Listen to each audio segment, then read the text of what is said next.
This is our 7th milestone in a series of 10, actually 12, carefully curated monthly events, both virtual and in person, that celebrate our chapter's completion of a decade in March 25.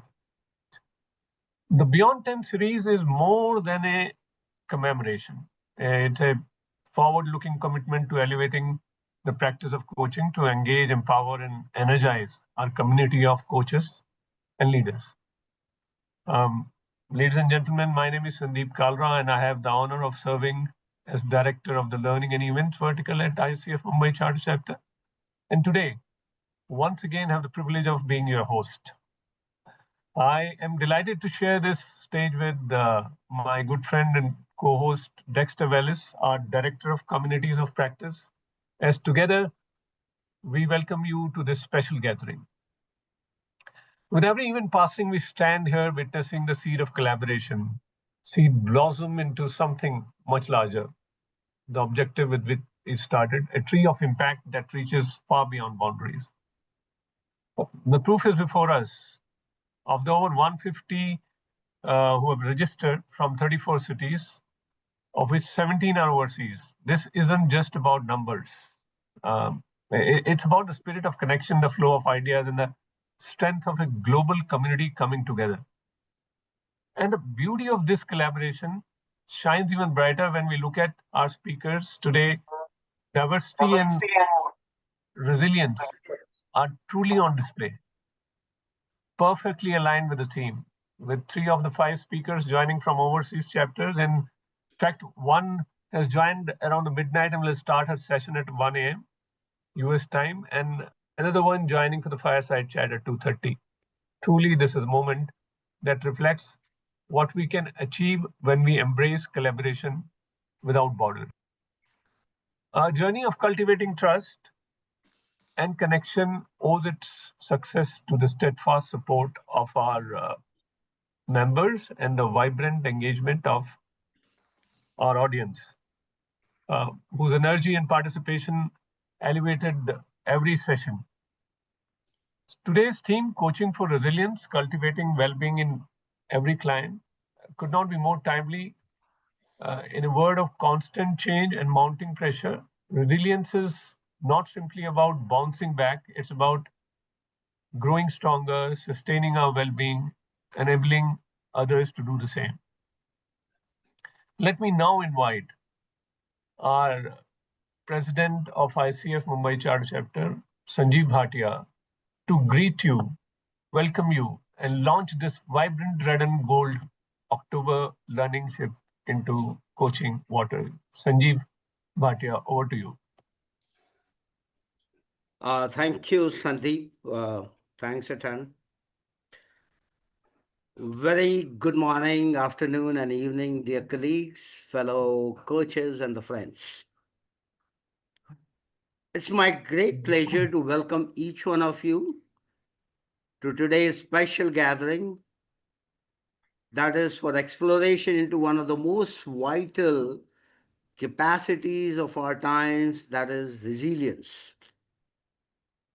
As coaches, we know that our clients are navigating unprecedented level of uncertainty worldwide, the changes and the complexities.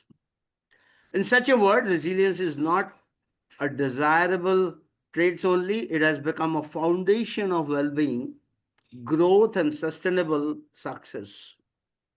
That is why our theme today brings us to a deep and layered conversation on resilience from people from coming from different part of the world with multiple perspectives.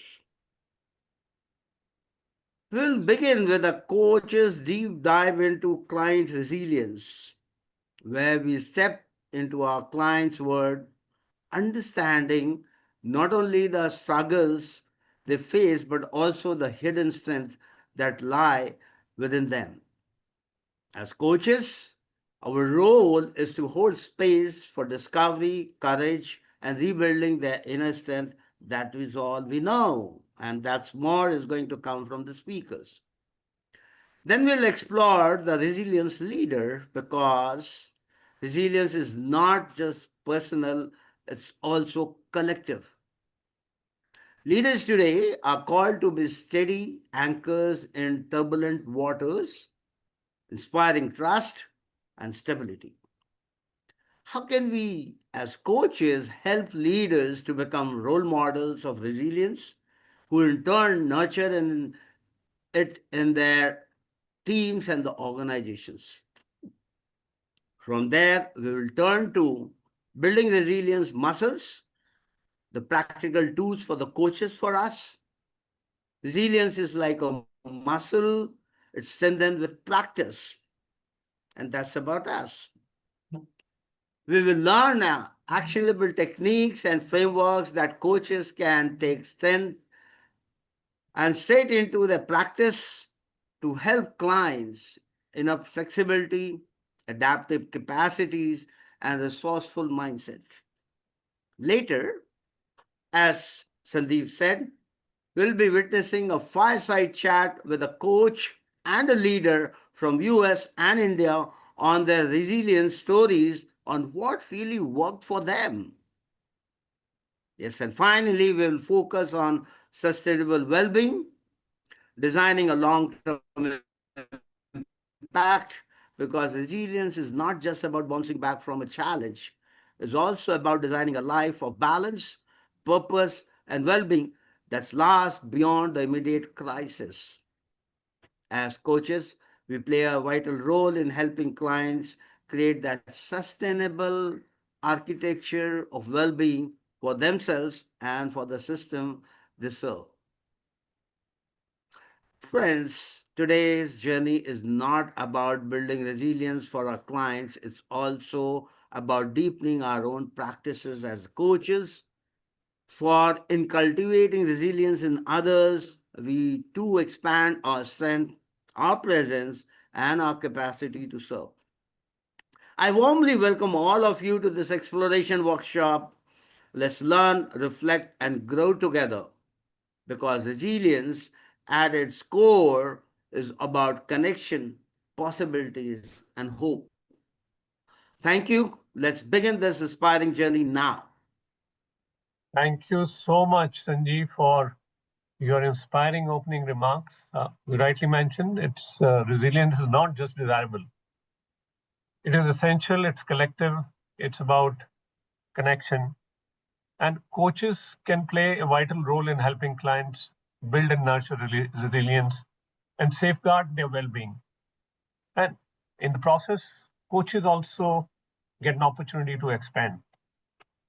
So, ladies and gentlemen, as we look forward to engaging with you meaningfully during um, this half day, uh, we are pleased to share that for today's session, you will receive 3 core competencies and 1.5 for resource development. And with this, we have crossed the cumulative mark of 50 CCUs, which at ICF Mumbai Charter Chapter, we have been able to deliver through a series of 7 half-day, full-day event under the Beyond 10 series and 11 webinars.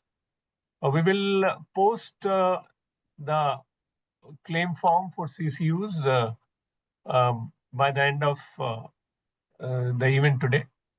And in case if there are any queries, you can post it up to 6th. And participants who are eligible will receive their CCUs by 18th of October.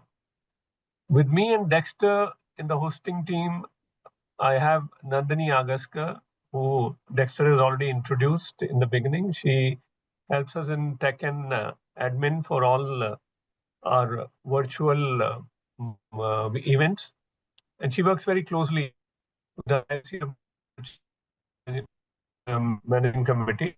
And let me mention here that today's event, she is also displaying resilience of the highest order with having lost her mother last week. She's still there to support us. So some of the hygiene pointers, even at the cost of repetition, keep yourself off camera and be on mute. This is to avoid disruption in the transmission that could be caused. During the session, if you have a burning question, please put in the chat box and Dexter will share with our speaker or curate them for the Q&A, which is during and end of the session. We will check with the speaker. We will also request all the participants to come on camera for a group photo before we start the Q&A session. We will give you a heads up for that. We will also launch a quick feedback poll after the Q&A session. And the CCU form will also come along with that.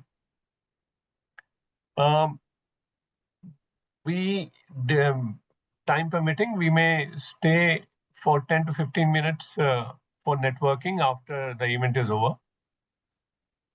So let's get now started with the event. And before I begin with the sessions, while Sanjeev has already introduced, our half-day program is designed to bring together global expertise, practical tools, and lived experiences to deepen our collective understanding of resilience. Let me now walk you through the flow of the event today. We begin at 10 a.m. with our opening keynote by Leela Kirloskar, an embodied leadership coach and facilitator. Leela will set the tone with insights on the resilient leader, preserving with optimism, courage, and competence. She will explore how resilience anchors both personal well-being and leadership effectiveness in times of turbulence. Following this, at 10:35, we have our opening masterclass by Lola, Chetti, MCC, a globally recognized leadership coach and ICF global mentor. Lola will take us into the practice of building resilience muscles, offering framework, practices, and techniques we can apply with our clients immediately. So after a short coffee break in real, at noon, we reconvene at 12:25 for our fireside chat. This promises to be a rich dialogue as we listen to resilience stories shared by Brendan Dixon, PCC from Virginia, USA, and Kurian Parambi, former Executive Director, HR at BPCA Mumbai. The personal journeys and coaching experiences will give us practical rituals and ethical boundaries for sustaining resilience in real life. Finally, at 1:15 p.m., we move into our closing keynote masterclass with Rashmi Singh, PCC, Secretary of ICF Luxembourg,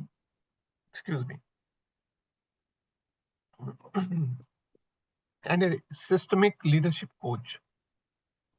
Rashmi will help us shift from short-term fixes to long-term design as she speaks on sustaining well-being, designing coaching for long-term impact. A session will help us embed resilience into very fabric of our coaching engagement. Before we begin our session, let me have the privilege to first invite Dr. Rupinder Kaur, Vice President, ICF Pune Charter Chapter, to guide us how could we contribute in shaping the future of coaching effective trends in Southeast Asia and Southeast Asia. Over to you, Dr. Rupinder Kaur. Thank you so much. Very good morning to everyone. It's such a pleasure and privilege to be a part of this August gathering. Thank you, Sanjeev, for giving me the opportunity to address this audience. In a very humble way, I would want to and also quickly share with you, as you enjoy the sessions today, which have been very meaningfully and thoughtfully put together by the ICF Mumbai team. As a connoisseur of coaching and as a practitioner of coaching, one thing that I've realized over the last 26 years that I've been into this profession is that as much as we continue to add momentum, resilience, growth to the world, there is enough and more that needs to be done when it comes to collecting evidence in executive coaching. Executive coaching is evolving faster than ever, and this is our opportunity, people in this room together today and the larger coaching fraternity, that this is your opportunity to help define where it is headed. So, as a collaborative effort of 6 India ICF chapters, which of course includes Pune, Mumbai, Hyderabad, Chennai, Delhi, and Bangalore, we have launched the first of its kind Southeast Asia Executive Coaching Trends Research. It was launched last month, which was strongly supported by Professor Jonathan Passmore, who's the academic advisor, and an ethical approval from Henley Business School. We're also supported and cheered by 6 international ICF chapters, which includes seven: Malaysia, Indonesia, Sri Lanka, Vietnam, Philippines, and so on. And the purpose really is very simple. The purpose is to capture the voice of this region to contribute to the larger global coaching world. So, my urge and request to all of you today in this room is um, please take about 7 to 8 minutes, either today during the session sometime or later during the day, to help us capture your voice, amplify your influence, be recognized as a contributor to the regional study. But more importantly, I personally feel this study is more than data. It's a collective effort to capture the spirit, the challenges, the aspirations of the coaching profession in this part of the world. I'll just quickly take a moment, Sanjeev, if you allow me to share my screen. We have a QR code which people can scan and keep it for their reference later, and also share the link in the chat. Give me one moment, please. Nandini, please give her the access. Yeah, I think Yes, she's. Sanjeev, not together. Thank you so much to everyone who will contribute to this research. This is not our research. This is your research. This is your voice, which needs to come together in ways which contribute to the global voice together for us. So if you could just take a moment, scan this QR. It will not take you more than 7 to 8 minutes to complete this survey. That will be fantastic. Another unique element of this research is that we're trying to do a 360-degree capturing of voices, which means while coaches are participating, we're also extending this research to our clients, which means coachees, and also decision makers, which are the sponsors of coaching. One of the biggest hurdles that we found, and especially in my dissertation in the last 3 years, when I was researching on barriers to coaching in executive organizations, is that while the recipient is one person, the sponsor and decision maker is completely different. And thus, to be able to triangulate the minds of these 3 very different stakeholders, or as we call multi-stakeholder contracting, in the process of coaching, we cannot not ignore what goes in the mindset of sponsors. So we are actually covering all 3 of them. If you really, really want to help us, maybe you can also forward this to your clients and the sponsors of organizations to help us capture data, more and more robust data. Now, what's in it for you? You can actually ask me, apart from, of course, being the voice that all of us need to, in the spirit of coaching, because evidence builds theory and theory runs our practices, which is a higher goal.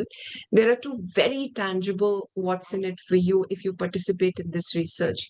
We are organizing a webinar by Professor Jonathan Passmore on the future of coaching, and that qualifies you to be a part of that August gathering. But more importantly, if you complete this and drop me an email, we are very happy to open up a research library of sorts where we have 100 curated research papers in and around the process, the outcome, the elements of executive coaching, which we'll be very happy to share with you. So yeah, I think that is what I really had to say today. And of course, Sanjeev and Sandeep are very kind enough to give me a platform for the collective efforts of the entire research team that has been working for the last almost 8 months, really, to put this together. I would say add your perspective, shape the story, strengthen the future of coaching in Southeast Asia. Thank you so much. And I hope you have a wonderful, wonderful learning day today under Sandeep and Sanjeev's leadership and the entire Mumbai team. Thank you. Please do take out 7 to 8 minutes to complete this. Thanks, Sanjeev. Thank you, Sandeep.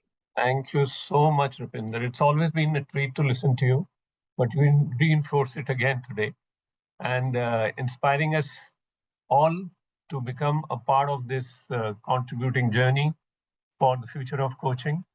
And yes, it's a collective effort. And the way you explained the 360-degree span of it, and also what is there in it for us, which may matter the most sometimes. And we will keep it alive, and we'll keep it kicking, and also following up so that maximum people can participate. Sanjeev has already been following up with all the members. Sanjeev, you may have to say a few words about it. So I'm just saying, thank you, Rupinder, for bringing this for us. And for me, the survey is your master voice. It's something like you're going to be benefited as a coach to have this data. You're going to use it. I know that all of us have been asking the data from ICF, and what we see that we have data, no doubt, but it's of the Western countries, not in Asia per se. So, with my best of my understanding, this is the first ever of its kind, and it's your story. So, be the part of the writing your own story.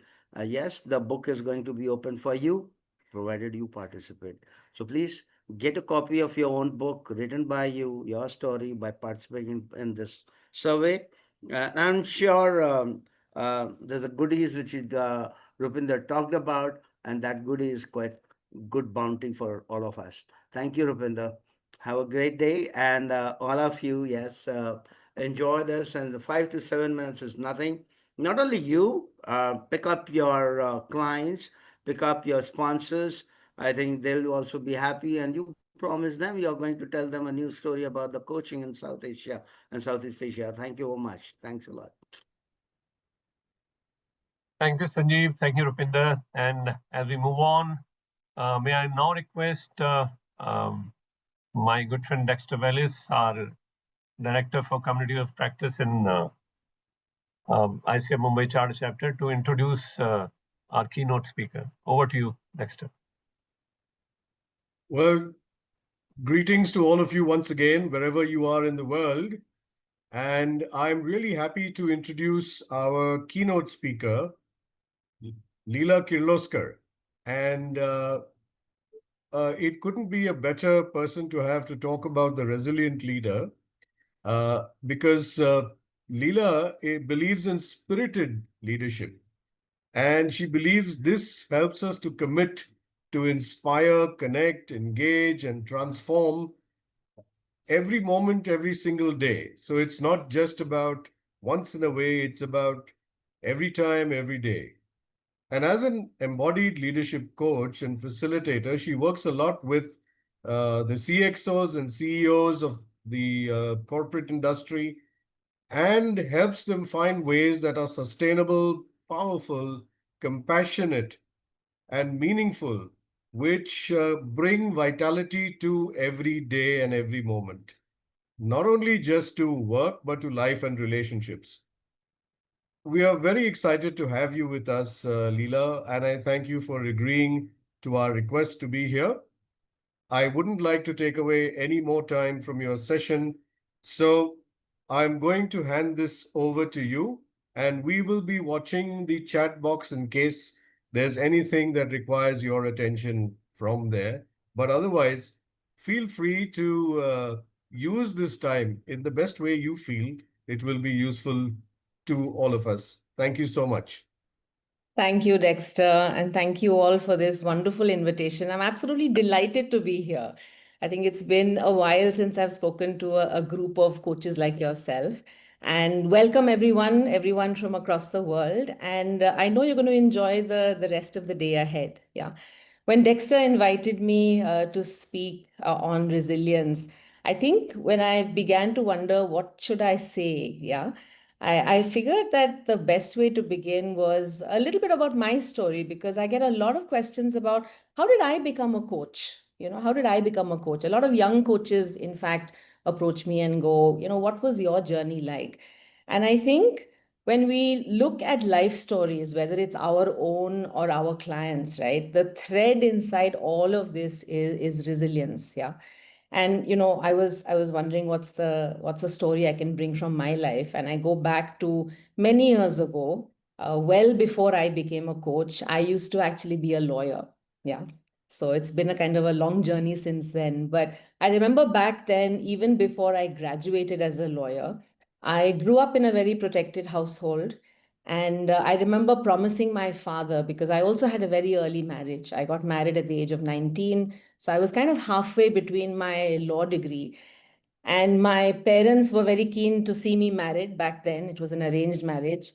And I wasn't sure about what my life was going to be like. And my father made me promise just one thing. He said, "You promise me you will finish your law degree." So I did that. I made a promise, and I didn't know then that that was actually going to be a pretty pivotal moment in my life. Yeah. And so I did that. So I got married, I moved to Delhi, and I sort of transferred from the law college I was in Pune in those days, moved to Delhi, studied through having two children, and I graduated law in 1992. And I practiced for about 5 years before suddenly realizing that I didn't want to do this anymore. I just didn't want to do this anymore. I had two young boys. My marriage was getting to be very difficult. Yeah. I was very unhappy and I had no idea what to do. And so from one day to the next, I just stopped practice. And in those 5 years, I actually got quite good at the law because I enjoyed standing up and speaking in front of the judges. I was in corporate law, I did litigation. So I was good at what I did. But I just stopped feeling the energy of it completely. So from one day to the next, I was sitting at home and I had no idea what to do. And my mother was after me saying, "What's wrong with you? You've studied for 6 years." I had people around me saying, "What's going on with you?" My brother came all the way from Bangalore to Delhi saying, "What's happening with you?" So I hadn't even turned 30. I was just shy of 30. And one day I was sitting with a friend and I had baked, I think it was a carrot cake. And we were having a cup of tea and she was saying, "What's going on with you?" And we both had tea and we had a piece of the cake. And then she looked at me and she looked at the cake and said, "Why don't you just do this?" And I said, "What do you mean? What is this?" She said, "You bake it. You bake as if it's like another muscle you have, right? So why don't you create a business out of this?" And something happened to me. It was just one tiny spark that made me feel like I came alive again. And I know that was, I think, one of the most major moments in my life that helped me to move from where I was to what I would eventually be doing. I didn't even know what that was back then. But what I did was I created a business. I called it Leela's Kitchen. And I spent about 3 years baking at home. And this is back well before the sort of idea of what a home chef is. Today we know what that is. But back then, this is 1998. There was nothing of that, right? There was something which I just did out of the sheer love for what I enjoyed. So I'm a self-taught baker. I've baked from the age of 10. And it turned into a fun business. I had my kids running around me at home. It kept me at home. I think more than anything else, what that did for me, that phase did was it was therapeutic. Something filled up inside me that was missing, and it gave me the courage to step forward even more. Yeah. So it helped me, I think, find that voice which wanted more from myself, right? That voice of possibility, which just showed up somehow. So I think from then I moved into book publishing a few years later, where I spent many years. And then I moved into McKinsey, where I spent another, sort of almost decade of my life. And then I became a leadership coach. But I think all of those years all of those years through different professions, somewhere that thread of resilience kept showing up in many different ways. I think we're going to hear it, whether it's with our own stories or with our clients, we're going to hear it as stories of courage, of determination, of grit. I mean, you can describe it in whatever way you want to. But for me, I believe that resilience is what helps us move towards life. Yeah, more than anything else. It's what doesn't just gets us back from a hardship. If you look at the dictionary meaning, you'll see resilience is often defined as something which helps us to bounce back from a difficult situation or an adversity. We all know that, right? But in that bouncing back, something happens with us, something changes us, I think pretty much forever. Yeah. And as coaches, I think that's where we look at, right? Not just the journey, but what it does to us. Over the years, when I listen to client stories, often I wonder, what is it that they learned in their lives, right? How did they get through what they have been through? Yeah. And I'll hear it in so many different ways. If you all remember, several years ago during COVID is when this whole idea of well-being and resilience and mindfulness really sort of hit the mainstream. Before that, we were listening to life stories. But I think it was during COVID back in 2020 when all of a sudden I was seeing clients who, sort of dropped into a very different space and began sharing much deeper stories from their lives. Yeah. Then I think the first story like that was, there was a senior client who is in fact a managing partner of a VC company, and he sat in front of me, and this was in the early days of COVID, where there was this, everyone was at home, no one knew what was happening, and he reached out saying, I'd like some coaching sessions because I'm just struggling with some stuff. And he sat in front of me, and the entire hour he wept. He just wept, and he had no idea what was happening, because I mean, this is a gentleman who is what, in his late 30s, extremely successful. And then we started sort of listening to his life, and it turned out that he lost his mother, almost, I think, when he was 14 years old. And he said, I put that away and I went on with my life because I was the older boy and I had to take responsibility and I had to do this and I had to do that. And it turns out that he never really had a chance to grieve. And somehow the whole experience of COVID, and with all the anxiety and fear that was sort of running around in those days, there was this whole moment where it just hit him, out of the blue. And he said, I don't know how to handle this. I don't know what to do with this. And all we did in the first 3 sessions was we made space for him to grieve, you know. And that was something which he took away as, okay, now I can fill myself up with what I need to become more resilient. Not in a way that I stay so strong that I don't feel my emotions or I don't feel anything, but in a way where I can look at the possibility of my life, where I can feel my presence and see how my presence actually sort of impacts others. Yeah. And I think I also learned something back then, right? Just to sort of hold a space for clients where we were able to mine their stories, not just for how do we move forward, but actually how have they been able to do it on their own. And a lot of stories came up. I remember there was a client who came in, again, a finance professional, a woman leader, and she comes up to me and she says, I feel untethered. I feel untethered. And when you hear words like that from clients, it's an invitation to go, what is that, what does that feel like? What happened that you are feeling this way, right? So when I hear things like this, I go back to remembering, how did I get through my life and my stories, right? And what is it that clients want from us? For me, it's a simple sort of just being present and available and listening.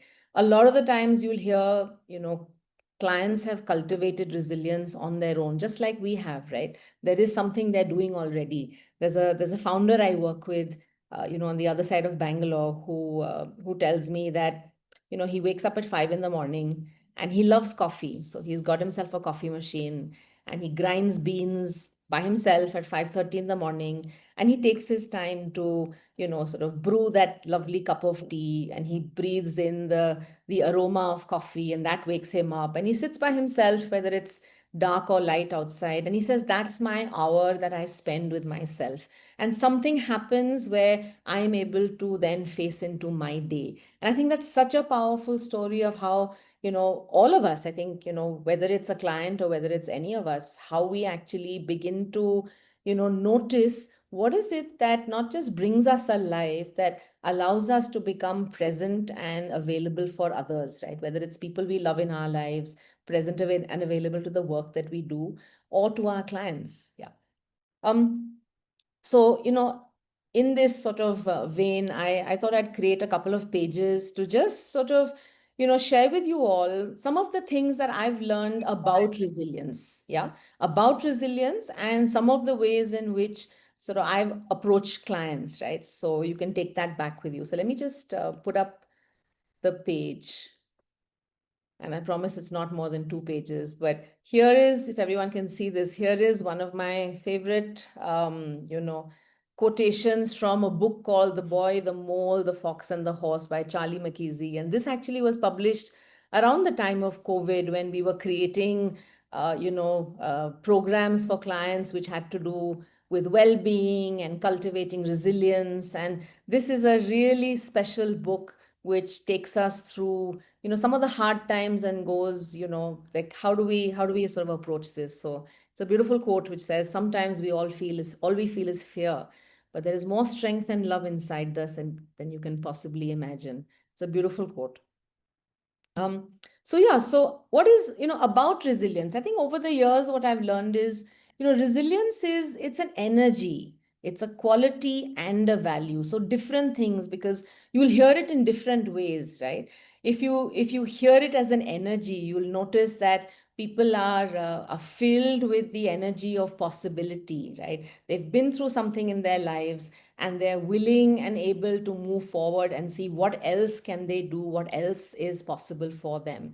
Whenever I work with a lot of startup founders here in Bangalore, and I notice that many stories actually begin with a lot of failures, right? A lot of failures before they're able to actually experience success. Yeah. And success then suddenly has a big success to it. But the folks who have been through the failures of everything that they've tried to build in their lives until that moment where things work, I find there's a not just a quality of resilience, but you'll also notice underneath that there's a quality of humility, there's a quality of compassion, because they've been through some really hard stuff and they understand what it's like to have been through that phase. Yeah. And it keeps them human, it keeps them humble, it keeps them really sort of living the value of resilience, which is something that they do every day. Yeah. I find resilience is both inherent as human beings, yes, because we are built to survive, and it's also innate. Yeah.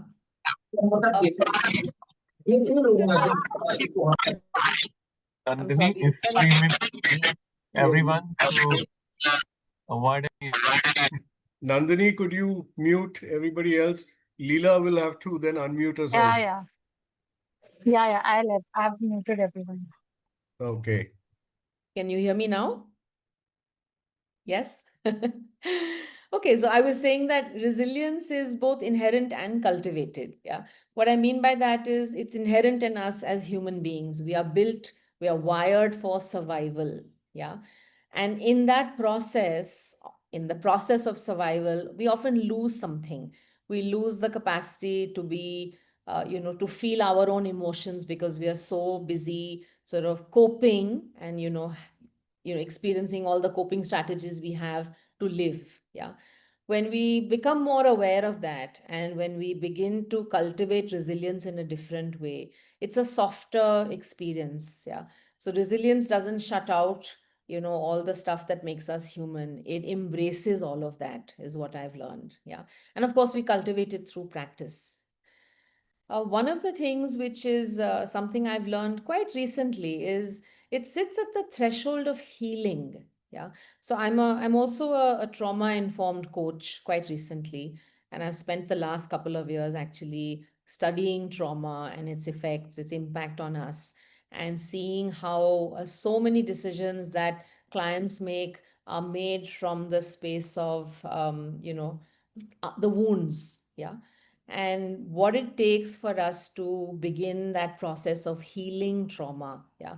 And returning to wholeness. And I think resilience is really the first step of doing that. We're not aware that we're doing it. Resilience often is a buzzword, right? It sounds like this is fun thing to do, that let's, have a program on resilience. And actually it's far deeper than that. Yeah. It really goes all the way down to, what is it that, again, makes us feel alive, and how is it that we get back in touch with ourselves. Yeah. I've often seen with clients that it's the first glimpse we have of who we really are. Yeah, it's the first glimpse we have of who we really are, and we'll see that whether it's in ourselves or whether in our clients. It's a wonderful thing to mirror back to a client. Yeah. And fundamentally, resilience asks to be witnessed. Yeah, I mean, we go through what we go through, and then when we create that container for our clients, and we sit with our clients and listen to their stories, um, what they're asking for is to be witnessed, to be seen. Yeah, that's the most powerful thing we can do for another human being. I remember back in my first coaching certification, which was the Newfield Network, and I'm sure many of you are also from that place. One of the things, one of the lead coaches spoke about was how we coach from our wounds, how we coach from our wounds. And I think, again, that was one of the most powerful things I ever heard when I was learning to become a coach. And that's really what we begin to do with our clients as well. So, building the capacity as a coach to be able to witness our coachees in their wholeness, and whatever they sort of bring up is the work that we have for ourselves to do. Yeah. And again, it just, I think, I'm always sort of blown away by the capacity we have for resilience. It's bigger than we ever know or we ever will know. We have an enormous capacity for resilience. I had a session with a very senior banker a couple of weeks ago, the first session in a larger leadership program that I'm part of. And he brought up some, really heartbreaking story of extreme poverty and extreme abuse in his childhood. And of course, the first thing I did ask is, we talked about therapy, and we looked at, how he could sort of begin to build that in as part of, his growth through that phase. But when I heard that story, I just realized, and I looked at him, and he's a middle-aged man, close to 50 today. He has his own family. And all I could just ask him was, how did you get through all that? What brought you here to this place? And it was as if there was something sitting in him where he just poured out his entire story. And again, like I said, I'm always blown away by the client stories I hear of just their capacity to experience what they experience in their lives. I think it's a gift that we hear as coaches. And I think finally, the thing that I have learned about resilience is that it invites presence, authentic presence. It invites possibility. It'll tease you with possibility and purpose. Because for me, resilience is about moving forward. If we are stuck in the same place, or if you see your client stuck in the same place, then it's not resilience. For me, that's more about endurance and sort of suffering, then they're suffering through something, and resilience is a harder muscle for them to cultivate. So just a couple of things I've learned about resilience.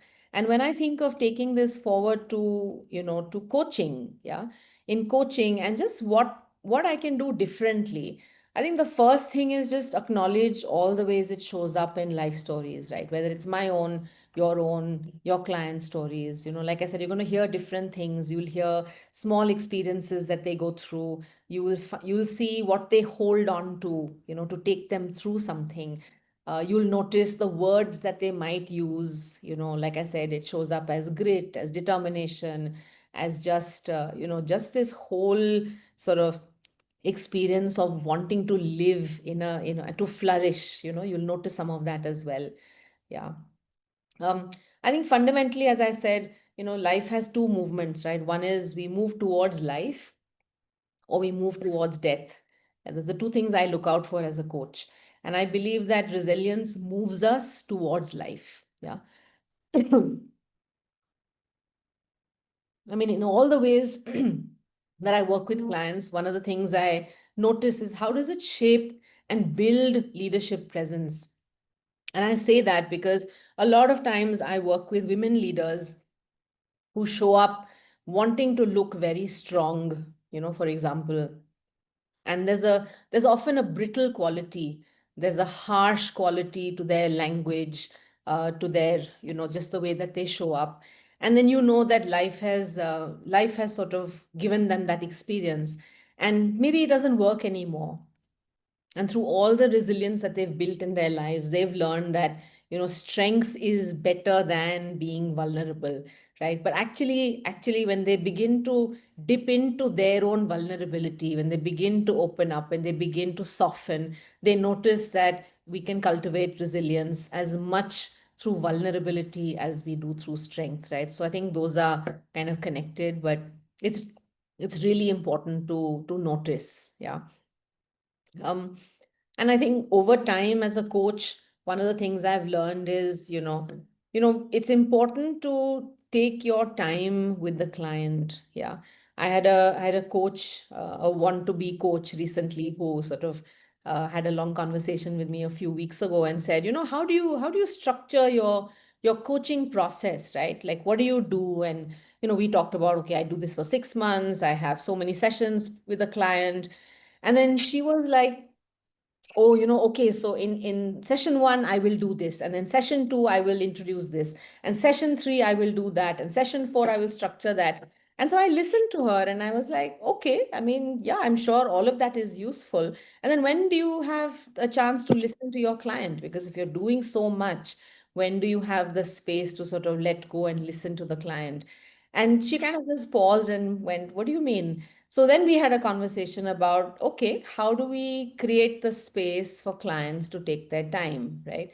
Why is it important for us to rush through as a coach and go, oh, we must show how smart we are as coaches and how much we know and how much we're going to offer. And I just looked at it and said, maybe it's the experiences I've been through in my life, and perhaps I've been a coach for a while, and I don't rush into coaching at all. Sometimes, we'll take 3 sessions, where clients want to sit and go, here's my life. This is how I've become who I've become. Yeah. Is all of the things that took me through my life. And I want to share it because I don't have a chance to talk about this with anybody. I'm sure many of you as coaches might have heard this, right? They will tell you things that they have never said to anyone before. Yeah. And that's an important space for us to just hold and realize that this is the story of resilience. This is the story of their resilience. And to be able to learn that it's important to soften those barriers they've built around themselves is as important as cultivating resilience in the first place, right? So just allowing that space, honoring the container, and being available to sort of move through at their pace, not at yours. I think that's one of the most important things I learned about just listening to stories and supporting clients in coaching for resilience, right? Coaching them to look at how does well-being shape me? What's that conversation about? How do I not feel guilty about spending time with myself? How do I not feel guilty about self-care? And we talk about that, right? We talk about how many ways it actually has sort of impacted them and how does that show up.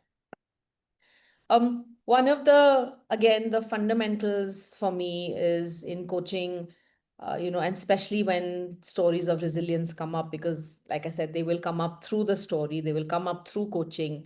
It's really about healing. It's about wholeness. It's about love, right? How do I sort of bring that in, or how do we bring that in as an awareness for clients that actually this is the journey you're on. You're on the journey of healing, you're on a journey of wholeness, and you're on a journey of returning to love. I think that's what I bring in as a coach.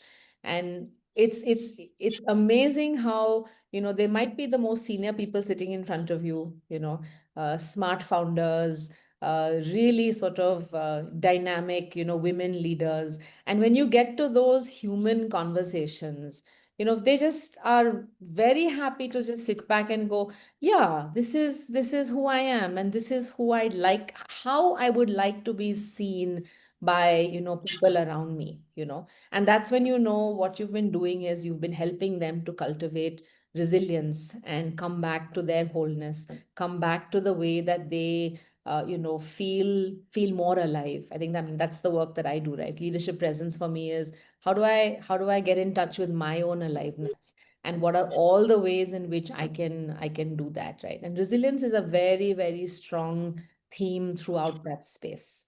Yeah. um Okay, didn't realize I've taken this much time, but let me just share, I think, one last quote. I think what one of the things that I do is, well, I mean, I know Dexter has a set, but I created a set of values cards again back during COVID. It was my way of I think my way of somehow, experiencing resilience through that time, which was a very difficult time for me. I had a lot of family conflict going on in my primary family back then. And I sort of put together these set of 64 cards, and resilience, sort of showed up like this, where I wrote that when life asks you to bear sacred witness, feel your skin, not your armor. Yeah. Resilience is soft and strong. And I think that's something which reminds me not just of, how I face into life, but also when, it shows up in front of me, what to make sure I go back to every single time. Yeah. And I think with that, I'm kind of ready. It's a couple of minutes early, but I'm kind of ready to pause. And I've really enjoyed sharing, this little chat with all of you. I know you're going to all enjoy your day. There's a lot of richness coming in to learn about resilience, how to take it to clients, what you're going to do with them, all of that. And I hope you really enjoy your day. Thank you all so much for listening. This was not a structured conversation, so it just showed up the way it did. And I'm really, really delighted to have, sort of been seen by all of you. So thank you all. And thank you, Dexter, for the invitation. Absolute pleasure and such a privilege to listen to you, Leela. We are absolutely blown away with all that you have said. You reach deep into us, into our souls, and you've brought something out that we knew was there, but you have put it in such a wonderful way. This last quotation of yours, the beginning quote and the last quote, I think are beautiful bookends to your session here. I really love that you've said, feel your skin and not your armor, because you need to bear sacred witness. And resilience is both. It's not like a coconut which is hard outside and hard Yeah. inside, but yeah, if you look at coconut water inside, the hard shell holds that sweet water inside, and you'd never know it was there. Uh, so many lovely points. I don't know if you've noticed that you've given us 6 lessons and 6 points. So, I had no so idea. have you wanted to know whether you are fond of 6 things? But you're right, Leela. COVID came and broke us, and it brought a lot of old baggage that we were holding, which with what we thought was resilience, and it came and absolutely smashed us in the present moment. It didn't allow us to manage the strength we thought we needed, and we actually did need. We're still reverberating from that shock. We've not completely gotten over it, but we've understood more about ourselves. And you said actually moments requiring resilience show us who we truly are. And I think holding space for clients as leaders, for your team, and us as coaches for ourselves as well, uh, helps to understand the stories that are within us and within others. I love it that you said be present, be available, and listen really well to these stories, because then you will be able to understand what really brought people to the point in which they are now with you. You told us about this very emotional story of this client who broke down and just cried. And I think if we all had that chance to do just that, we would probably do a lot of crying too. Probably a lot of us are crying inside. And the question would be, how does someone who's crying inside help another person build resilience when we've not been able to address that in ourselves? And I think this is where you said resilience capacity is bigger than we know or will ever know. We need to really keep this in mind because it invites presence, possibility, and purpose. And I think in all our grief and stress and struggle, we need to remember that we can do it. We can rise, and we always will rise. But we need to believe that we can. And I thank you for bringing that to our notice, where the stories of brokenness in ourselves and others leads to strength, as you said, authentic presence, possibility, and purpose. I think that's such a powerful thing to keep in mind. Um, Plus the fact that vulnerability is a companion to strength. If you aren't vulnerable, you may not be able to harness strength. So to allow yourself that vulnerability to be able to reach into yourself and reach into others. And as leaders, I think allowing your team and your people to be vulnerable in order to reach their strength is an important thing. We tend to shut people down when they offer their vulnerability, and then we never get it again because they realize that this is not a wanted or a desirable kind of trait or a competence, but it is. And that's what you're saying, feel your skin, not your armor. I mean, all of this that you've said weaves one into the other. And thank you so much for saying that we need to take our time and not be in a hurry and allow our teams, our clients to take their time too, because it's all about healing, wholeness, and as you beautifully said, a return to love. Thank you for returning us to love, Leela, Thank you, this Dexter. morning. Thanks, everyone. Dexter, Enjoy there's a this moment. question on the chat if you can take it up by Nivedita. Yeah. It's about whether, coaching from our wounds, would you say it is the same as our shadow self? Yeah, so there's a bit of a difference from me, right? I think coaching from our wounds simply is a reminder that, we have also been through what we have been through. Yeah, and to always remember that teaches us something.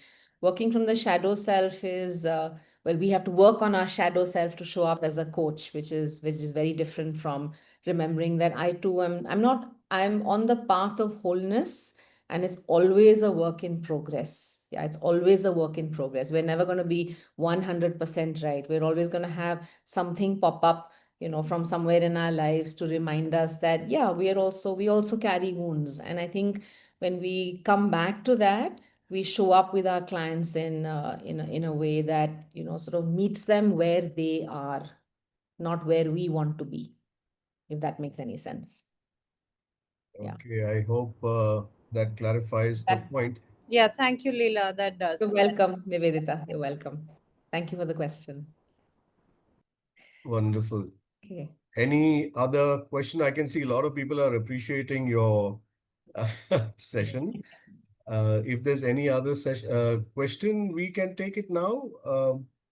Or we can always connect with Leela again. It will Yeah, give you're us a welcome to. chance Welcome to. to find me on LinkedIn or just reach Yeah, out at any point. I'd be happy to chat with any of you. absolutely, Thank you. Leela. Thank you. You've done something very nice for us today morning.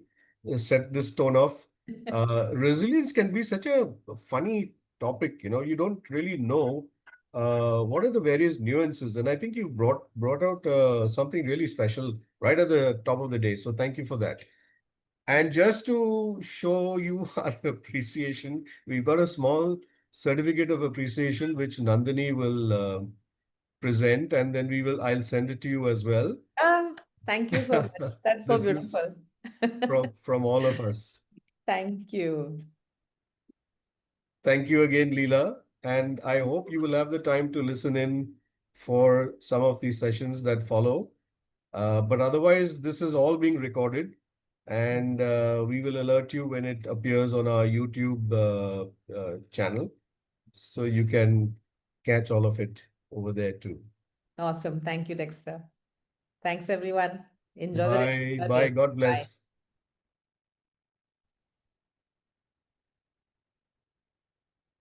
Well, One more. Sandeep, who do we have now? So, our celebrated keynote speaker who has been waiting almost since yesterday her time. And may I request you to please introduce our keynote speaker next? It's my privilege. Um, I don't know what to say, Lola. You are at the end of the day. But when we saw you on the call and when you joined in, you were looking more energized than all of us. So you really got to tell us what's. I'm still. Okay, there's Lola, and it's good to see. Now, one request from Lola before we forget is that during a session, she would like everybody to be on video so that she can see our faces and know she's not talking to a bot or a set of bots or some photographs of people, but actual people. You can't paint your eyes open on top of your lids. You really have to open them and open to your ears and your heart, because this is going to be one great session that we have. Lola is not just an MCC, but she's a distinguished leadership consultant and change facilitator who's had a wonderful, inspiring journey from the time that she was quite young. She volunteered with the UN, and from there, and that too working with children. Then she moved on to being a magistrate and barrister in the UK, moving into leadership and human development work with a lot of depth in it. She's got a massive, I think this number has increased, 3,500 hours of coaching experience. And she brings a unique blend of systems, psychodynamics, neuroscience, narrative coaching, and cultural intelligence. Wow.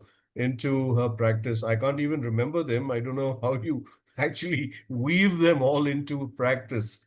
This is amazing. And just as Leela told us, Lola also has a deep and abiding respect for the individual and the larger systems that people navigate. Uh, Lola is a master's in consulting and coaching for change within Seed. But over and above all these accolades and certifications that she has, she's a passionate mentor and supervisor of coaches, an active contributor to the ICF community, but she's known for her prowess and skill and expertise in the area of ethics. She's the ICF chapter's globally and regionally acknowledged go-to person in ethics, both in delivering education and helping communities practice, understand, and interpret ethical changes and challenges.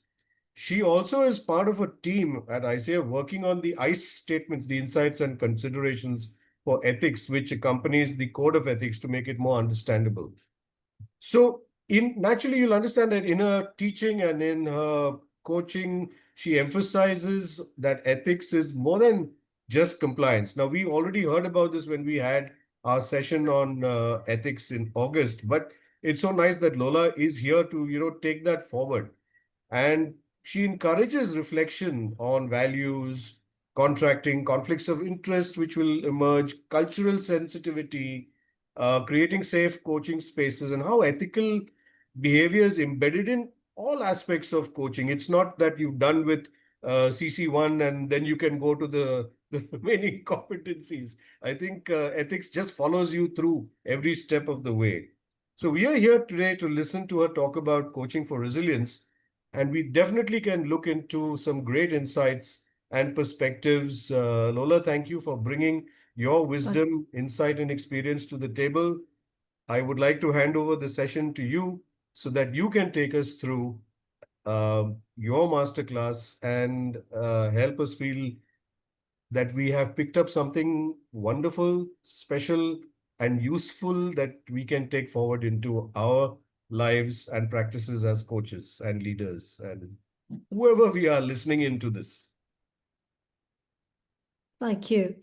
Thank you very much, Dexter, and thank you for inviting me, and thank you, ICF Mumbai, for being here. For me, it's, very early morning. It's a real pleasure to be here. The first thing that I will say is that it's going to be a bit different. I know a masterclass is for me to tell you, but I think the most important, I think the richness and the depth of learning comes when people ask questions, and you even unmute yourselves and ask questions, because this is how the best way to learn. And we are all coaches. We all know about the power of questions. So I'll start by sharing my slides here. Here we go. Can you see them? Yes. So today what will be different if you'll be disappointed if you thought Lola is going to come and say, this is what we do with coaches. Yes, I'm going to do this, but I think I'm going to go to the heart of resilience and coaching our clients on resilience. It actually starts with ourselves, the coaches. If you look at research, the coach's resilience has a direct impact on effectiveness of coaching, on the ability to create a safe psychological space, the holding environment for the client, and the ability to also encourage, support, and gently edge the client towards hope as well. So resilience, as us coaches, professionals working with clients, starts with us. So we're going to, all the activities and the exercises and the learning is going to be an iteration of us looking at our own experiences and then saying, how can I apply this in coaching to my clients? And thank you for putting your cameras on for those who can. I'm really, really grateful that you're able to do this, because when I see faces, it's easier for me to then relate and even to call you by your names. So let's start. First, I will not speak about myself because I think Dexter did an even better job here. So let us start by first going to this core, to looking at ourselves. So resilience, as we heard, is a value, it's a quality, it's an attitude, it's a practice, it's a process as well. That's what we're going to be speaking about. And let's look first at the coach's resilience. And here I'm going to share a very simple resilience evaluation. This is going to be private, just for you to evaluate your own resilience. And you will find that in some areas, we're extremely resilient, and in others, we less resilient, because resilience is not a monolithic block. It varies. It's situational. It depends on the kind of pressure, the force of the pressure, the length that the pressure or the stress is going to be applied on us.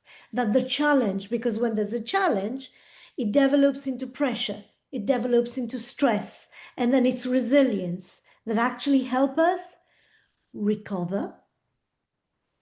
And then the second is adapt, and then thrive and grow from it. And this is what we want to do for ourselves and to our client. So what I would ask you to do is to just take a couple of minutes, write 0 if you think it's never. If you think it's rare, you put 1. So for example, influence where I can, 1, if it's rare. If you think sometimes this happens, you put 2.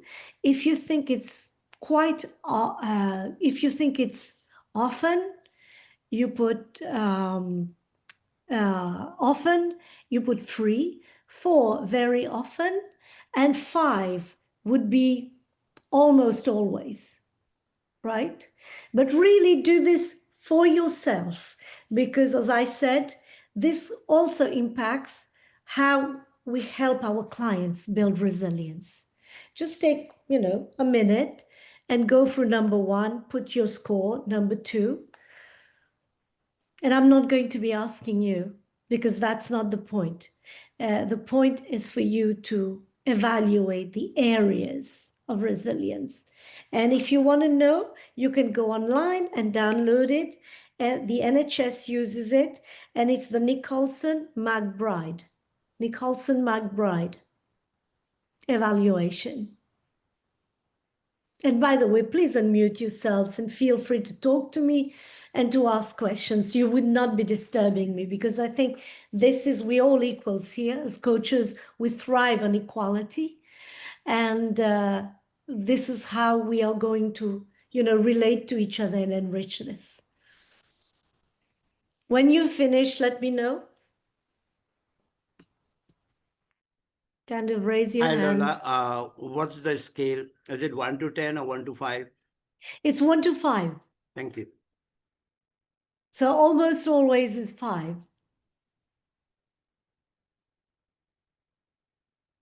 And never 0. A few of the participants have asked in case if the ratings can be explained once again. Yes, of course. So think about it. It's 0 to 5. 0 is basically never. 1 is like rare. And 2 is like it happens from time to time. 3 is sometimes. 4 is often. And 5 is like almost always. So it's for you to kind of think about it. 0 to 5, where do it in an intuitive manner, but also in a with lots of this is just for you. You won't have to share it, because you want to know where you are at. And then once you've finished, please total your 12 numbers. And once you finish, please let me know. Give it 30 seconds. Most people have finished. And I'm sorry if you think I'm pressuring you a little bit. Intuitively give an answer, you know yourself best. And if you go online, you will be able to get this. This is something which is very helpful, even with clients, when you do the intake of clients. Can we go to the next slide? Everybody's fine? You have totaled? Yes. So now that you have totaled your slides, this is what they've basically, Nicholson-McBride says, that 0 to 37, so it's an average here. 0 to 37 is a developing level of resilience. And 38 to 43 is an established. So yes, we have tough days, we have challenges, but we are making our way. 44 to 48 is basically and it's impressive here. Already it's very impressive at 44 to 48, right? Because this is an average of very often. And then I would say 49 to 60 is exceptional level of resilience. And I have to say, up to now, I have not yet had somebody who reached this level. So is anybody here who has an exceptional level of resilience? So it's just to tell you the reality is that resilience is something which is never acquired. It's never acquired. It's not a monolithic block. If there are two things to remember, is that it goes in areas of our life. And it's also not something that we can say it's an acquired quality. What we did right now, and this is for you to, if you would wish to use with your clients, is to look at the baseline where someone is starting with resilience. And if, for example, we see that we are in the 0 to 37, it means that we have even to 43. Let's look at the areas when I'm basically noting myself a 0, a 1, or a 2, and what can I do about it, right? And I go back here. If you see, there is basically people who have agency in front of resilience. The second one is influence. The third one is not taking criticism personally.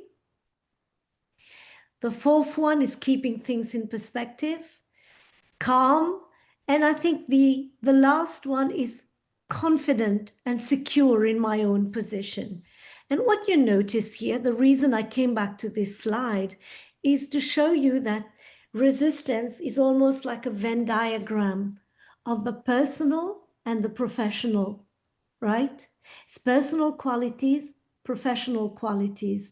And it's exactly how coaching is. And that's why here I want to stress on this, that when we are executive coaches, sometimes people tell me I'm not a life coach. And I'll refer to what Leela said earlier. In life, there is no executive coaching without life coaching. Life is at the center of everything. There is no career coaching without life coaching, because life, what happens to us in our life, blends into everything. And if everything that anybody doesn't agree with what I'm saying, it doesn't mean I'm right. Please stop me and tell me what you think about it. So when we are thinking about resilience, what are we really speaking about?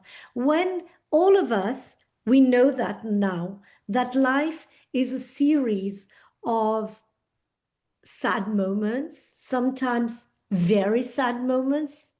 I hope not. Sometimes terrible moments, like when we lose people close to us, or other moments, or moments of glory, moments of happiness, moments of peace.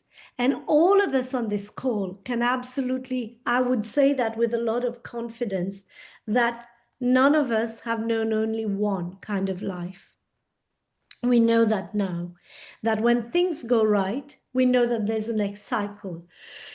And resilience is the ability to face these challenges with strength, but also with tools, with a measure, a baseline, which allow us to go beyond anger, beyond grief, beyond pain, or beyond numbness, because numbness is also pain, and start to first recover, secondly, to adapt.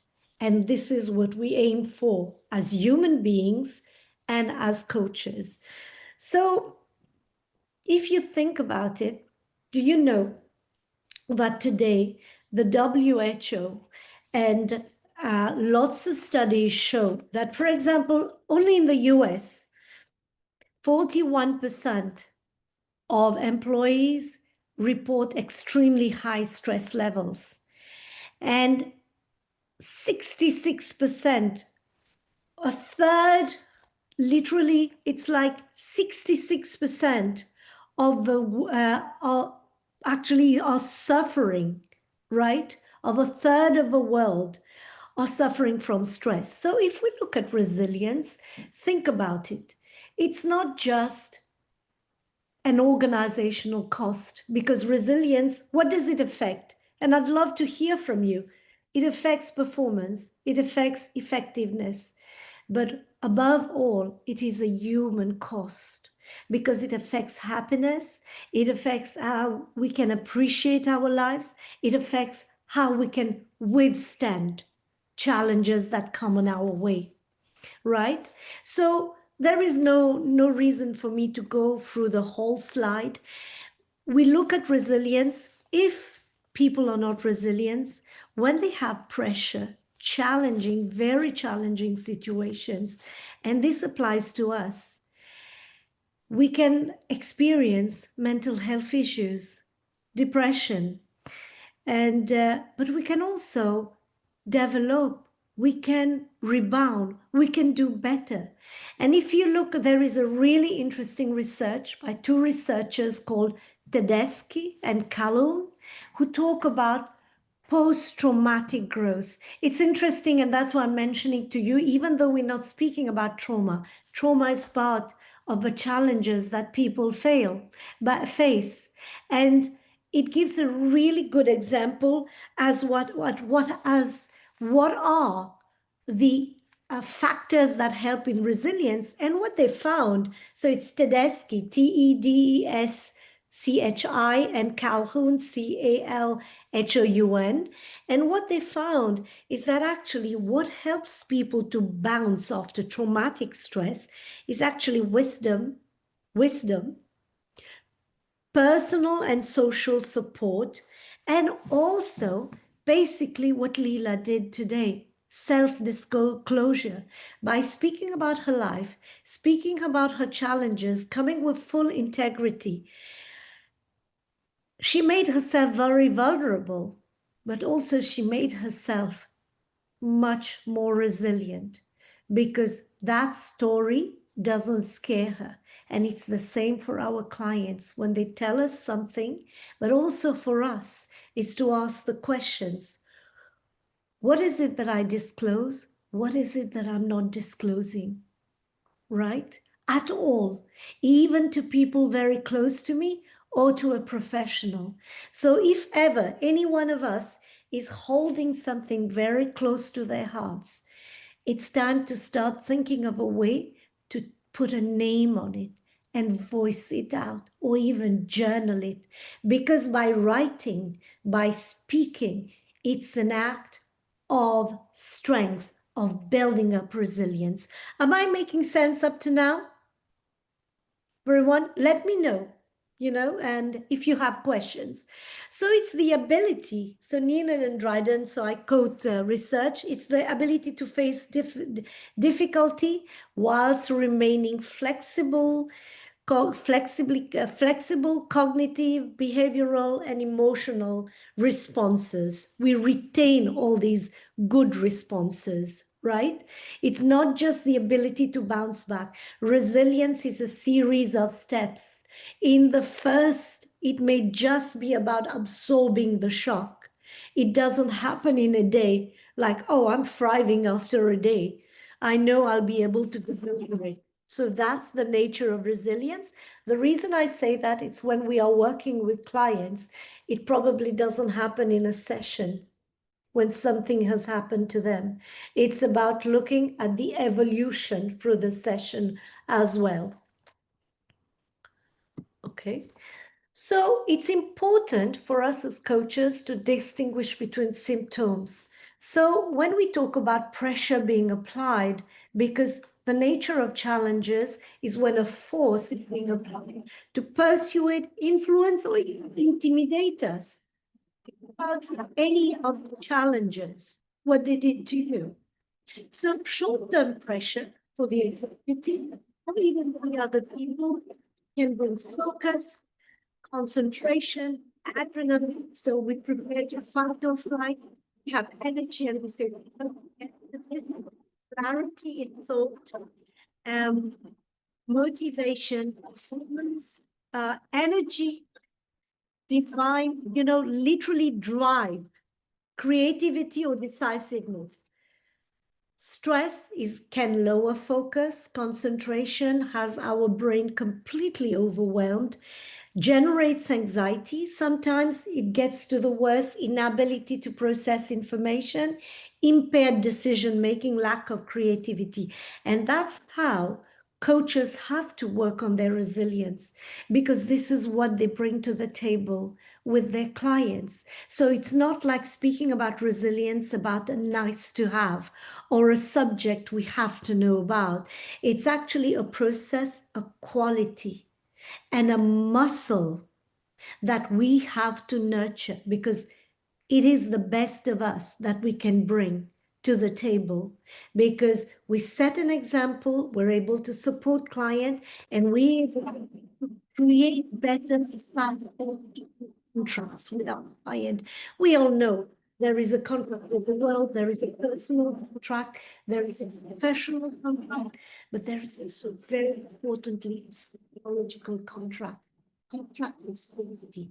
And this, the clients feels it through our ability to understand where they are coming from, to understand, and Leela said, coaching from the wounds. So the way to look at coaching from the wounds is that empathy, not to kind of look at the clients and say, I don't really know where you're coming from. And this is also a very good question to tell clients. So this morning I was speaking to another coach who was speaking about, we were in the afternoon and speaking about DEI. And I said to the person, you must never hesitate to tell the person that I do not have your experience. Because to be a coach is not about knowing it all. It's also about saying, I do not have your experience and understand. Yes. Stand in your shoes, right? So resilience is also this. So it's important to sometimes have a visual, and sometimes I have used it to know where the client is at. So that's a very simple graph. We have demands, and our demands are going like this, and our capacity and resources are going down. And that fudgy red part is the part where there is stress, where there is pressure, and this is what puts resilience to the test. And sometimes it can be helpful to tell the client, where are you at? And here, by the way, we're also speaking about a framework here. Questions, where are you at?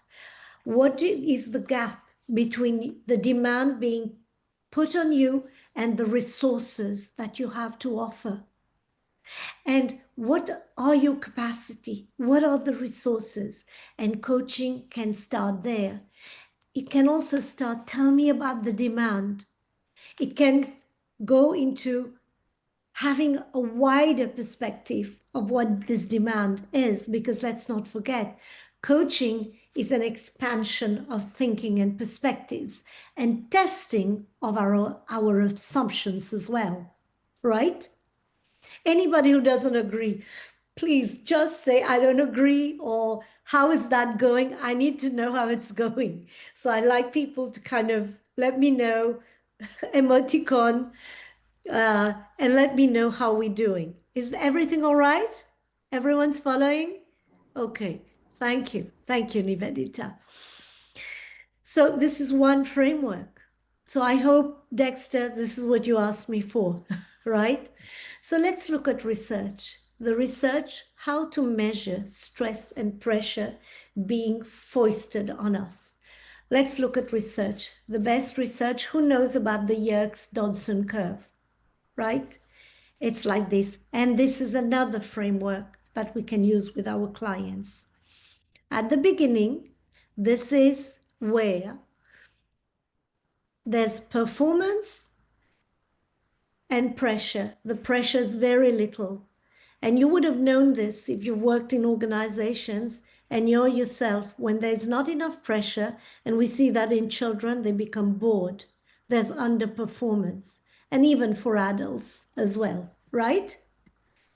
Okay? And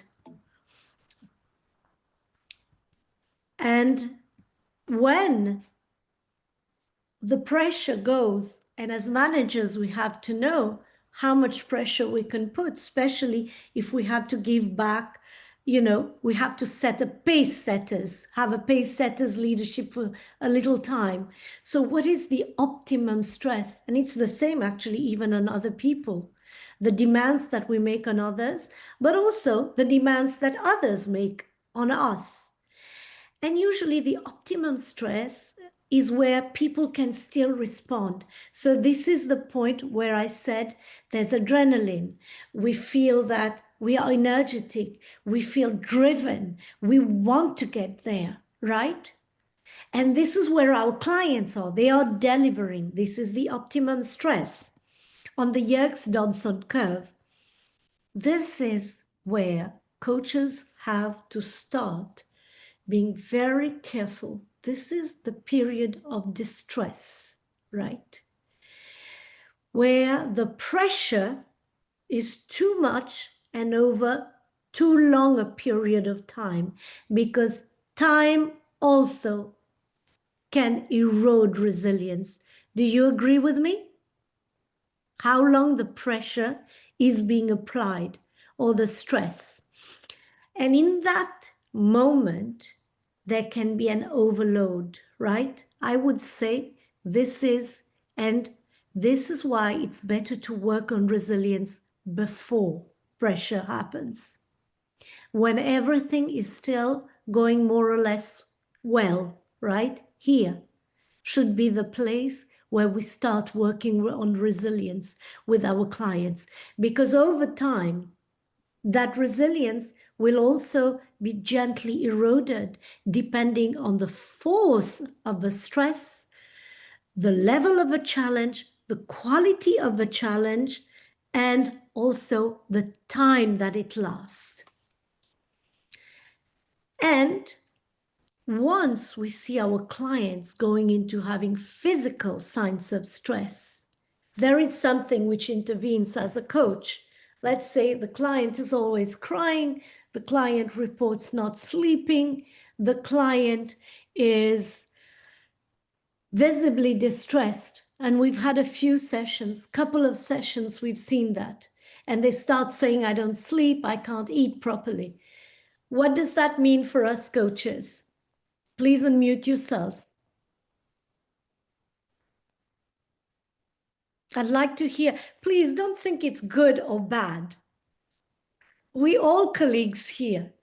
Of course, I will know the answer because I've prepared the slides, right? And I've been teaching this. So tell me, where does that intervene? Sorry? Yeah, so it can be like the client needs counseling and coaching might not help. Excellent. What's your name? Hi, my name is Debulina. Debolina, that's an excellent suggestion that comes to core competency 1, ethics. Thank the you. Coach being able to distinguish between whether the need is for coaching and something else, coaching and counseling, coaching and psychotherapy, and what the needs of the clients here may exceed what coaching can provide. And medical, and think about it, health comes first. If a client, and that comes in the credentialing exams too, the client complains they're not sleeping, they need a doctor, they don't need a coach, because sleeps impacts immediately mental health. They're not eating, they don't need a coach, they need a doctor, right? So core competency 1 intervenes here. And when they're in the zone of distress, which is burnout, and unfortunately, many of us go through this experience, especially when we do not look and nurture our resilience, when the pressure gets applied, this is the time where I would say we need doctors. We need other specialists and not coaches. We do not coach on physical, right? Physical ills, taking medication. Yes, there are now medical doctors doing coaching, so medication and treatment. But we do not coach on medical ills. We do not coach on psychological, psychiatric ills, right? So you could also use like the Yerke-Dodson curve, right? In order with your client and say, tell me where you are, and explain to them the different parts, right? Any questions here? Is that helpful? Yes? Okay, great. So let me know now. I have a Yes. question. Yes. My name is Sanjeev Bhatia. What in case if the client is not able to identify himself or herself at what state they are? Yes. Then it is the role of a coach. That's why we had the slides on the observations. We have to know our limitations. A client who's crying all the time, and you know it's not crying all the time because they lost someone. It's crying all the time because the pressure is still there. It's for the coach to then evaluate. And it's for us to bring that self-awareness. And also, just think, our ethics is also at risk here. We have to make sure that we are safely coaching someone. And you will know, clients will not have the wherewithal to actually apply and follow their goals. Does that make sense, Sandeep? Yeah. So that's what Yeah. I wanted to reinforce, that the responsibility is more on the coach Absolutely. and less on client, because client may not be able to figure it out. No, it's also on the coach. If a client doesn't show any sign, we can't blame the coach. But the coach is there to look for these signs on the client. Absolutely. This is our ethical responsibility, and it comes up in the credentialing exams. And when we do active listening is not just the ear, it's also observation, right? I think that's 3.7. 4.7, yeah, 3.7, active listening. Yes, Shripad, you had a question? Yeah, I'm just looking at this. Uh, there can be somebody in the burnout, but not yet in the breakdown state. For example, the person knows he is burning out because the demands are high, the resources are low. Yeah. That can still fall in the space of coaching, right? Like, it is not in the breakdown stage yet. It can, but I would be very circumspect and ask the person first. If they are in burnout stage, they have to be removed from that. If the pressure is going to stop soon, right? We can coach them. But if the pressure is there for a long time, we have to tell them then we have to ask them for their symptoms. That's a great question, Shripad. And that's why we need these symptoms. Yes? What I have a else? follow-up, just a follow-up. Uh, for example, like when I was talking to someone, the main reason of burnout turned out to be inability to say no.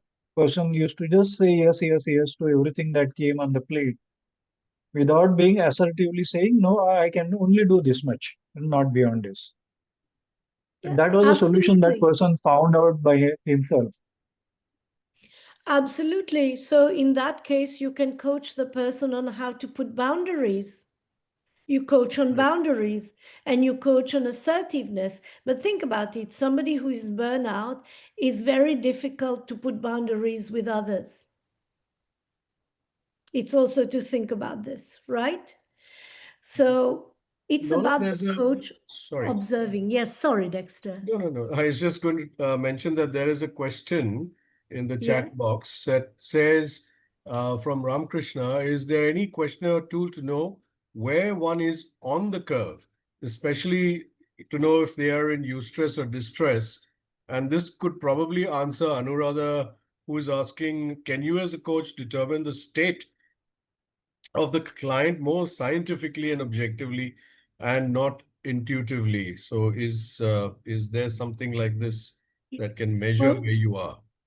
scientifically, it would be a doctor who can do that. Intuitively, the coach can do it by asking, and that's why I had this first slide is locating the symptoms. There are things which only a doctor can do, like I said, sleep, food, pain, not headaches, migraines. But there are things where you can see where the client is saying, this is too much. And also you can even evaluate the length of time that this is happening.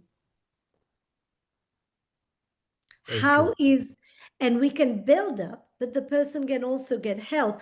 I would say, look for the medical issues. The medical issues are clear signs of distress. Okay. Very clear signs of very close of possibility of burnout, right? Distress would be when the performance of this person starts going down.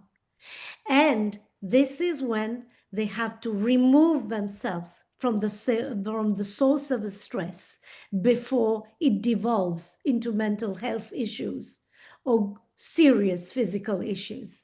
Yes? So Any other Zakaria, question?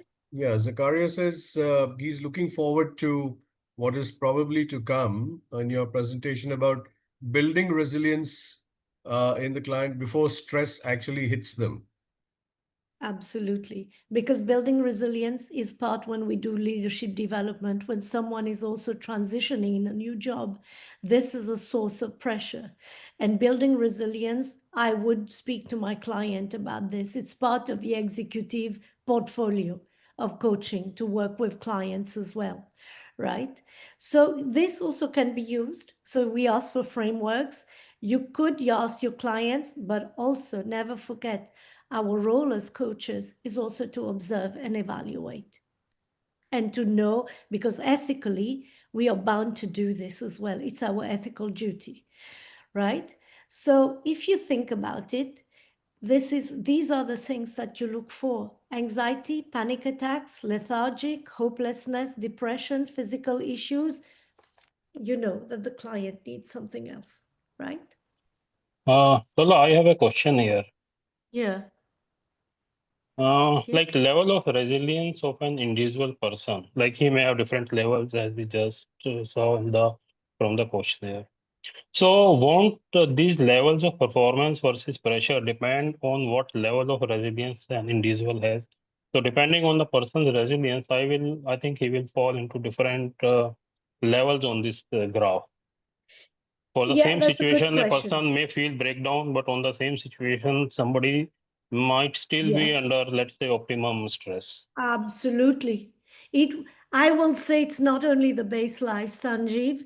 The baseline is there, but it's also about the experiences of that person and how much opportunity they've had to develop resilience, right? It depends on what kind of pressure which is being applied. For example, if you think of a very toxic bullying boss, today, this is called, basically, there is the stress. There is the trauma of a bullying boss now. There's another thing, divorce, personal. But over time, people get over it. Every single individual will have a different threshold when it comes to resilience. It's not only their baseline, it's also the amount of they've had the opportunity to use their resilience muscle. So very quickly, this is basically what happens, and this is science, it's not me, it's what doctors say when people do not have resilience. These are the impacts, the impact on the body. So it basically decreases our immune system. People still, so there is a real human and health cost. So when it comes to stress, we're actually at the risk of even developing diabetes, right? So I will not go too much into that because you will receive a slide. How are we doing on time, Dexter? How long do we have? We have another 20 minutes. Yeah, so I want to make sure we go into the solutions, right? So these are the top stresses. Very rapidly, personal, and as I say, do not discount personal. That's why when coaching, we have to ask people what's happening in their lives. What are things that we already know? And that's why it's so important to have trust with our client.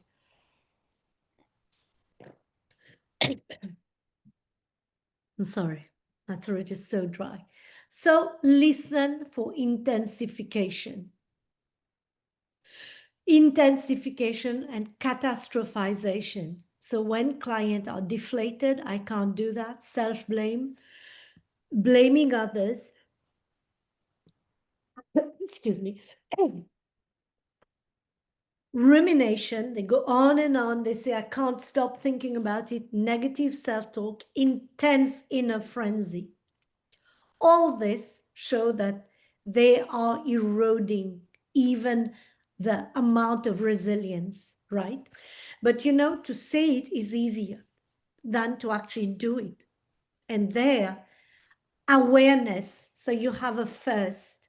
We already said speaking about it builds resilience. Creating awareness can help. Stress inoculation, right? Another huge one, which releases two hormones, oxytocin and DHEA, that repair our bodies and help us be more resilient, is social connections, real connections, feeling that people care about you, being able to go and speak to people, being able to do things for having others to take care of you, thinking that when I come home, and I think it's so important, if it's happening in the office, this is my safe place. These are the people for whom I work, and making sure that I'm not bringing all the stress from work to home, right? Also, if it's in the personal life, seeking help from someone, seeking help from sometimes a coach, a mentor, coach and mentor, and even a therapist, right? So these are strategies to boost resilience. So this is a first exercise, and I brought it because I really wanted to make you do it, but I think we're running out of time. So maybe we'll do whatever we can. Has anybody done this exercise in this group, or have you not done it? Who hasn't done it? Just raise your hand so that I know. Enough people who haven't done it? We've all come across this model. Are you talking about a measurement, Lola? No, it's about the coaching when we talk to people and we tell them when they're talking about a challenge that they have. So let's apply it to yourself very quickly. Yeah. Don't share it with anyone. I was going to put you in groups and make you do that. Write the challenge that you have, a challenge which is really biting you at the moment, right? Then start dividing, write about all the parts that challenge you in it, all these parts. Then one by one, you pull these parts into which one do I have control on? Which ones can I influence for the better? Which one, I can control, which one I can influence from my concerns. So outside would be your concerns and all the aspect of your concerns. Influence would be a measure of autonomy, taking control and autonomy on a challenge helps with resilience. And we heard it, and I'm sorry I'm having to take Leela's story again. We look at it with Leela's story. She took it upon herself. She was saying that to study, to build a business among personal and professional strife, right? For me earlier on, Dexter, when you said I worked for the UN, it wasn't when I was young. It was actually when I was in my late 30s. It was after the judiciary that I went to work for 6.5 years as a part-time volunteer, not paid, a refugee, volunteer for refugees at the UN. And this is what gave me my coaching career, because I went to study psychodynamic coaching to help them, and I got a global career, never expecting one. Right? So where is it that you have control? Where is it that you have influence? And when you have influence, you can do something about it. I'm sorry, we're going quickly over that. Nivedita, what would be your question? Oh, I just raised my hand to say that I have not ever done Okay. this practice. This is a very good framework for yourself, but also for your client. Sometimes visuals help get people out of their heads. So this is what Sandeep was saying earlier. What if my client has low awareness? I find that visuals really help people put their finger on it. Visuals and questions. Why do you choose this spot? What are your emotions when you choose this spot? What measure of influence do you have? What measure of control do you have? Where is it totally out of your control? And where is out of control and out of influence, you can tell them, okay, it's whatever will be left in our concerns, right? And then these are things that we have to make peace with, or we have to be patient with, right? Any questions, everyone? Can I leave this? Yep, I think, Lola, you've brought this out beautifully because stress lies between what you can control and what is your concern. And if you live most of your time in your areas of concern where you have no control or no influence, your stress is going to be very high over there. So to be able Absolutely. to return to where you can manage things better would be something better to do rather than always live in areas where you just can't manage things. No influence, no control. And you see Yeah, that in people who don't have agency over their lives. If absolutely. that they're not happy about it, it erodes their resilience, it erodes their health. And we see that, unfortunately, quite often with people who have very limited autonomy and agency. And Dexter, you said something extremely valuable. Your level of resilience is also dependent on how the person perceives the challenge. The same challenge can happen to 3 different people, and they will have 3 different levels of resilience depending on their perception. So, Right. I just wanted to clarify, Lola, which would mean that in case if someone is continuously working on enhancing one's self-awareness, it'll also help in increasing the set of activities which one can control and influence, and they'll be least in concern. Yeah. Then, they write their concerns. They bring it into the sphere of influence. And that's why it's around. They bring it in the sphere of control. So they know these are things I cannot change. You know what we cannot change, we have to accept or move away from. We all know that, right? It's like a tsunami coming. We can run away from it or we can stay there. So, but whereas influence and control means we have autonomy.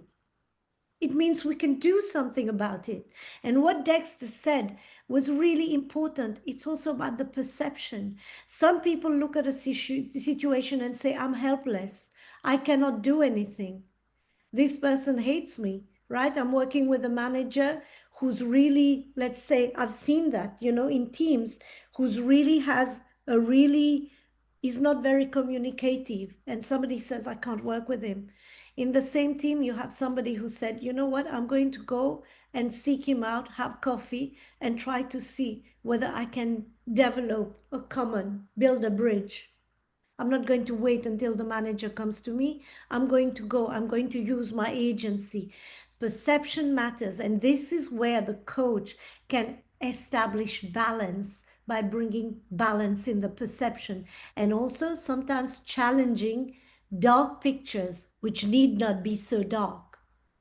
And also drawing from the person about their past experiences of resilience when you lost, and what is a question you could ask from the past to get the person to get the benefit of experience and also bring that self-awareness that they do have strength.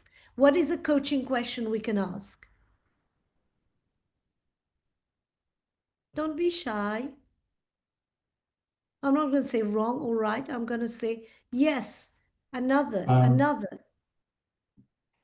What is a question we can ask? Not sure if you can hear me. Yes, I can. Usually what I ask is I've introduced the idea of there are no new problems, just old problems in new clothes, and help them explore what challenge similar to this they've encountered in the past and how what they've learned that helped them deal with it. Absolutely.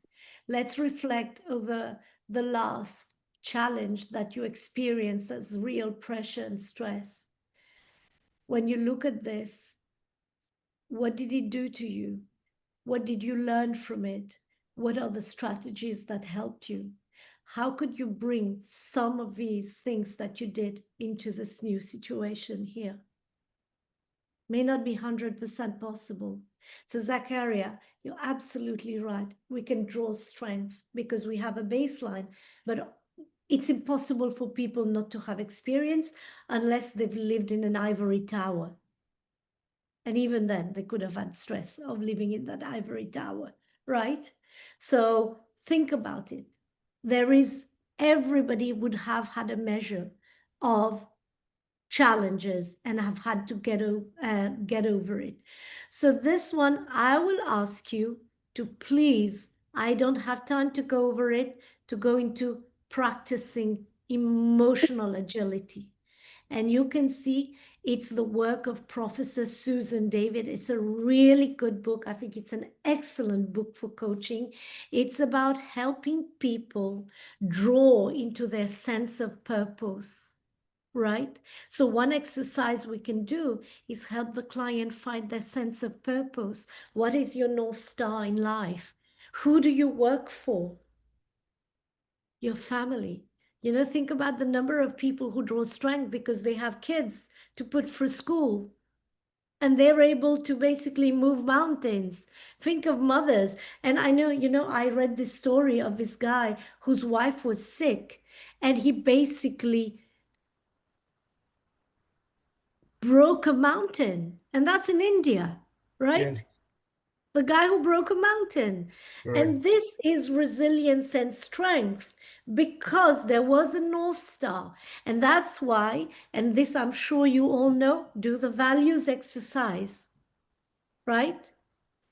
Help people. What are your values, what you can bring forth here? What are the values important to you?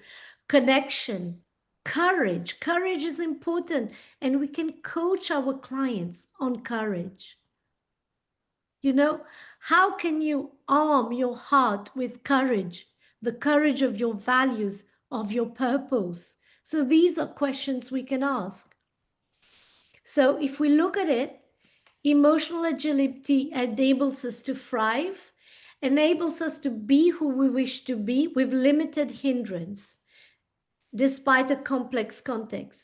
It's about helping the client reframe the stories but make us get stuck in a way that we cannot move forward effectively. So now, guys, I'm going to be quiet for 2 minutes. Unmute yourselves and give me some questions to draw emotional ability from your clients,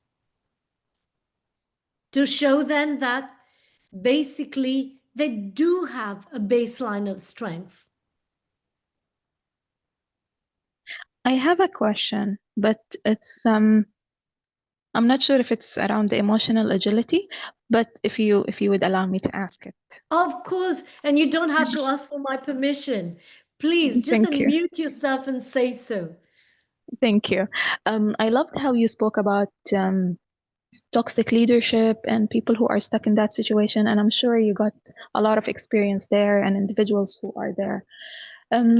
How would you coach somebody who feels stuck, who feels like they were in a bullying situation, they did everything they can, they've raised it, proper investigation was done, and it was for certain acknowledged that this was happening. However, they feel stuck because all what the company want to do is just wrap it and move on. They've done everything they can. How would you coach them, or what would you give them as an advice? To coach them so they cannot do anything. It means the measure of control has been proven not to work. So now, I can't see your name, and forgive me if you could tell me your name. Yes, Raja. Sorry? Raja. Alasha, okay. So think about it. There's still a choice. They still have a choice to make. Unless we are in jail or we have someone who keeps us in jail, we still have a choice. We have a choice of asking the person, what is it doing to you at an emotional level? What is it doing at a physical level? What is it doing to you at a spiritual level? What is it doing to you? How are you showing up now for your family? And now, what is the best choice for you to make?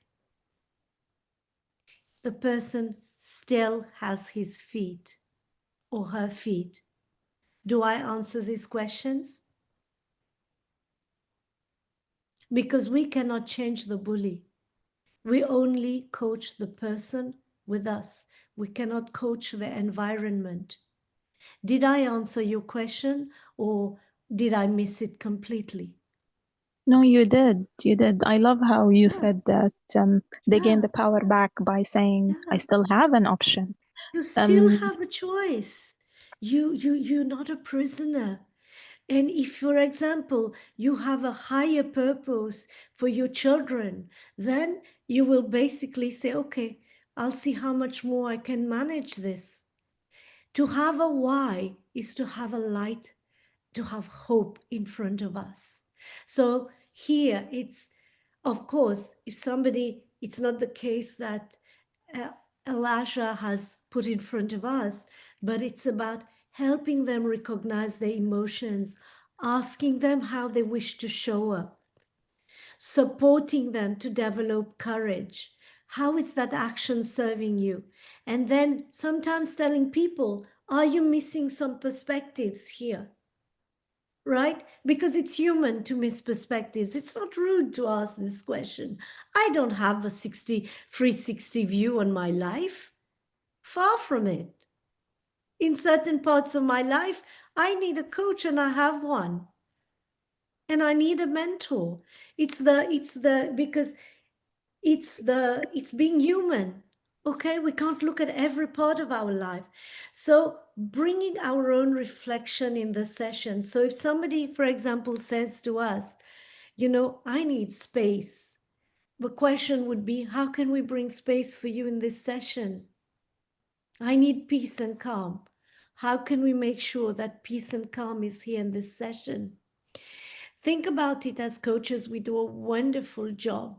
We are helping executives, and I'm sorry if I speak only about executives because my work is with executives. I work in companies for the last 16 years. It's really with people who are living, who are working from 8 o'clock to 6 or 10 o'clock at night in environments starved of reflection. And this is the goal that we give them.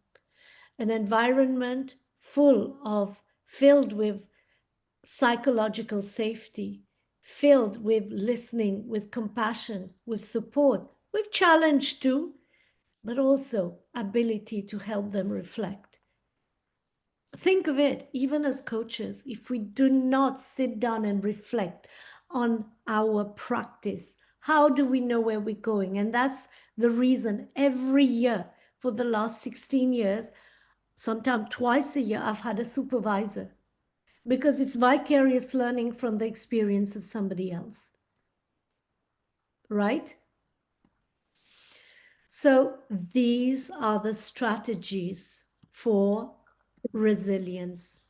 As you can see, there's one, finding the underlying value in the challenge. What are the values? What values are the prism difficulty calling forth in you? Connecting them to our purpose. Practice cognitive reappraisal. So what is it that you may be missing? Where is the measure of control that you have? Where is the measure of influence that you have, right? So breathing brings oxygen to the brain. Hello? Anybody has a question? So, and it boosts resilience, right? Box breathing to calm down. The more often the client who's experienced bullying, breathing would be fantastic. I would tell this person, go and take a meditation class. And Lord knows, India is the birthplace of meditation, right? And that's for a reason, because meditation is proven to actually develop a part of the brain which prevents us from ruminating and which helps our focus, but not meditating once the blue moon. It's about sustained meditation as a practice. Yoga does the same thing. We can also tell the person to, notice their emotion. observe it, label it, like what Leela did, speak about it. So one of the things that I think I encourage people to do, and which really help people who have been victims of assault, the shame is not yours. The shame is the shame of the other, no matter what society says or shows. When they speak about it, they regain strength because they are not victims anymore. They are saying it's the other who's to blame, not me. So another thing is to look at patterns and defense mechanisms. So I told you earlier, I am a psychodynamic coach. So as a psychodynamic coach, I look at unconscious motives, patterns, unconscious drivers of behavior that people have learned since they were children. And when clients actually notice these and their patterns, I'm not a psychotherapist, so I don't treat them, but just the awareness allows them to say, oh my God, think about it. If a child is told constantly by their parents, don't trust anyone, don't trust anyone, don't trust. I'm just making an example. When they grow up, do you think they can trust people? It's very hard because it's completely, and we know I teach brain science coaching, it means that this person has developed a very, very strong neural path of non-trusting. And what us coach can do is help them rebuild an alternative path, a more constructive one. Maybe some children, and I've seen this in some of my clients, have had terrible, terrible traumatic stories of abuse. We can't erase what's happened, but if we give them the awareness how strong they are, how wonderful they are, how they won, how they can talk about it, how they can be proud that basically their wounds, like the wound is where the light enters the body. And it's not me who said that. It's actually the lady, oh God, I can't, Kubler-Ross, who did the curve of grief.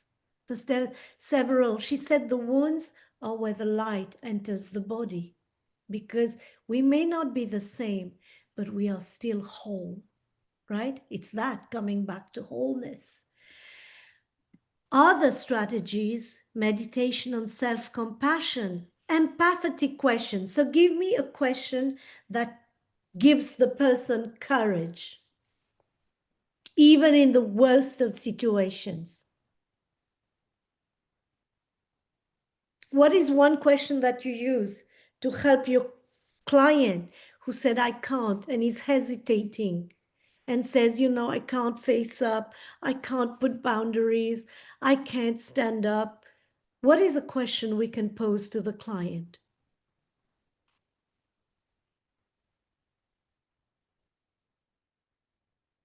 Come on. I'm sure you all encourage your clients to draw courage.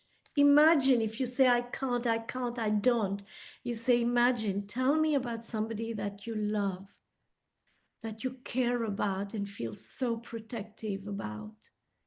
What if this person was going through what you are going through? What would you advise them to do? And then I tell them, feel it in your body now. And that's the part about coaching, embodied coaching. Feel it in your body now. Where do you feel it?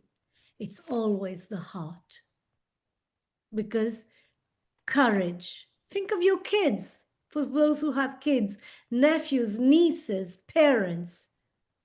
You immediately feel, hey, I can do this. I wouldn't let them go through this. Because tomorrow, we will be their mentors. We will help them lead by example. So this is the question. And you know, courage comes from the French word, cœur et rage. Yeah. French is my first language. Cœur is the heart, and rage is rage. So when we ask questions, we can also, and this is the magic of coaching, when I teach my students, and for me, I'm a practitioner, right? Evidence-based practitioner in organizations. And I translate this into coaching questions and core competencies. That's basically what I deliver to students. I tell them, ask the questions for courage, ask the questions for resilience, ask the questions for motivation, the questions for commitment. They're all there. Even the question for, hope are there. So exploring behaviors where we bring forth our best selves, let people prototype tiny steps within their own level, and I said our own chosen level of discomfort, driven by our courage, higher purpose, or true value of who we wish to be. So who do I? People say, oh, I'm not confident, I'm not confident. Tomorrow it was your child in your place. Would you be confident? Yeah, maybe. And by the way, courage is not the absence of fear. It's the presence of fear, but the ability to overcome the fear and take action. This is courage. So I come to, how are we doing on time, Dexter? We've got a couple of minutes left, Lola. Okay, so I will go there, right? So I will go there. I'll go really fast here. So do you think I gave you enough frameworks, enough things to think about? Sure, plenty. Really? If someone thinks no, please ask me. So there's so much to having talk about this, but you've delved into a lot of areas for us, Lola. So thank you, Dexter. So giving and receiving relationships boost resilience. Stress leads us to others. So because we get oxytocin. So just hugging a person boosts our resilience, make us more resilient. So when you go home, hug your loved ones, hug your friends, hug people that matter to you, right? So the exercise you can give is list yourself who you can depend on in times of need. Whom do you share your stories of success? And you should, because it boosts your resilience. How much have you asked them about their lives? How much are you hugging them?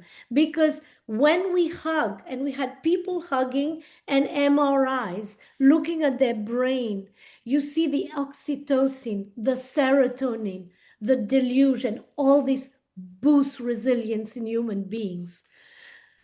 Pick one person and do something for them. Abundance of research to show that charity with the heart boosts our health and resilience.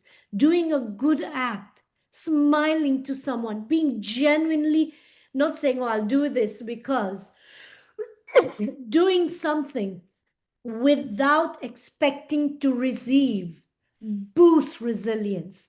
There is an abundance of research on it by Cleveland Clinic and other clinics, even one by a large corporation in India. People who reach out to others, give charity, are kind, give offers, share what they have, are better off.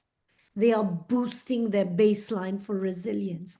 How I will end is with a big heart, actually giving, boost health, boost well-being. We derive pleasure from giving. And don't think, oh, I don't like to give and all that. Try it and you will see. Just a smile to someone.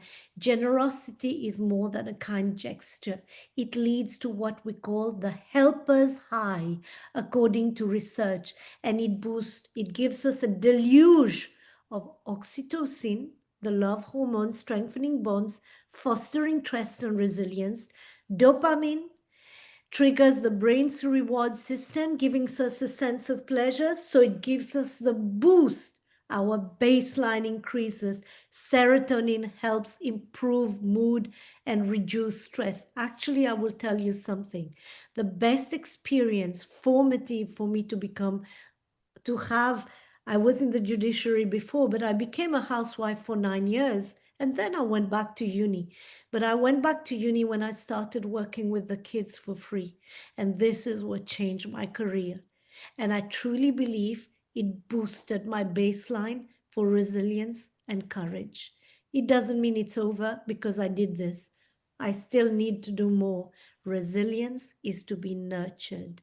It's not basically a reef that we put on our heads and we say, oh, I'm very resilient because I'm doing this and it's over, right?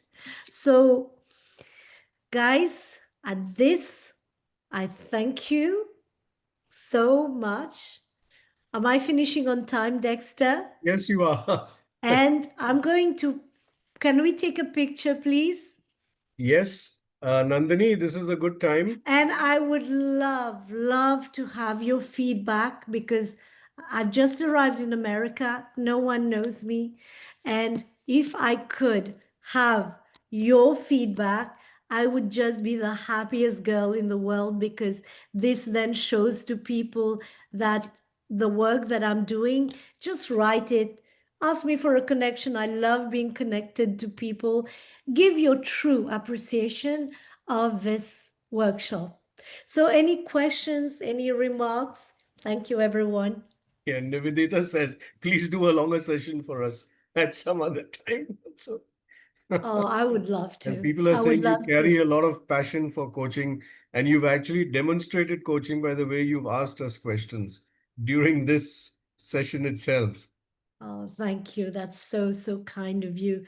I So, I Nandini, just are you around? Nandini, can we have a group picture? I would Yeah, love that. sure. Yeah, there you Yeah, are. yeah. If everyone can come on camera, please.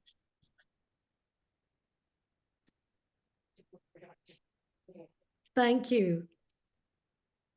Oh, that's Devalina. I was just wondering. Please be online for a minute. Lovely to see you. So thank you, everyone. One I more was time, please. just So it's been such a treat for me to be with you guys today. And if you want to put a remark or something on my Facebook, Lola Chetti, and send me a connection, I'd love to be in touch with you guys. And I'll post the picture and just give your experience. I'm not telling you what to write, but your experience of this session. And I'd love to come back to Mumbai Lola, again. thank you so much. Okay? You've given us so much to Thank you think so and much. chew on. Thank you, everyone. No, it was my Really, absolute pleasure. Absolute pleasure. So please, I'll send you the slides. Okay? thank you so much, Lola. You've given Okay, us a take lot. care. I particularly love Thank you. that you told us that resilient people can keep functioning effectively, both physically, emotionally, and psychologically. I think that's the bottom line why we are trying for resilience. And it's not just to be resilient because it's a good thing, but what it helps you do. And I think understanding the benefit of resilience helps us through the process. And you've actually shown us how to manage that process through whatever you're talking about. I really love the Thank you. Yerkes-Dodson curve, where you've taken us through how to recognize the symptoms of each stage and to understand when burnout is is burning. So thank you so much. Exactly. We have to know where we are, right? Yes, yes, indeed. And the way you've adapted the circle of influence, control, and concerns, uh, and the perception of where we are operating at is what you brought out beautifully. Love all your slides, Lola. You've taken so much trouble. Thank you so much. The No, strategies you've not at given all. It us. was a pleasure. I love sharing knowledge. I love mentoring. Since I've come to America now, I'm doing, before I used to do 98% working in organizations. Today, it's 70% organizations, and I'm doing a lot of mentoring, supervision, and teaching, coaching, organizational coaching. So I love doing this. So for me, it's such a treat. And really, it was wonderful to be with all of you guys. You've given advice that my doctor gave me when he was trying to encourage me to walk. He says, just walk a little bit. Don't think of walking, the 1 hour things. Like there are people, the champions who walk around the garden about 10 times in the park. He says, just go around your building compound once first. So the tiny steps you've talked about, choosing Yeah, a level of discomfort to deal with and using courage. I yeah, think that's lovely. yeah, and values too. Yes, And values, yes. I think yeah. sometimes if you ask people, what are they trying to protect by not doing things, and what would they gain by doing things, and how much the gap would be between what they think they will lose and what they will gain. I think a lot of us put up resistance to things because we think we're going to lose something. And sometimes we are trying to protect things that don't really need to be protected in that way. You know, the way I always say this, Dexter, is choose your hard. It's hard not to be healthy. And a 57 woman who's taken, I don't know how many kilos and has food problems, I know this. Choose your hard.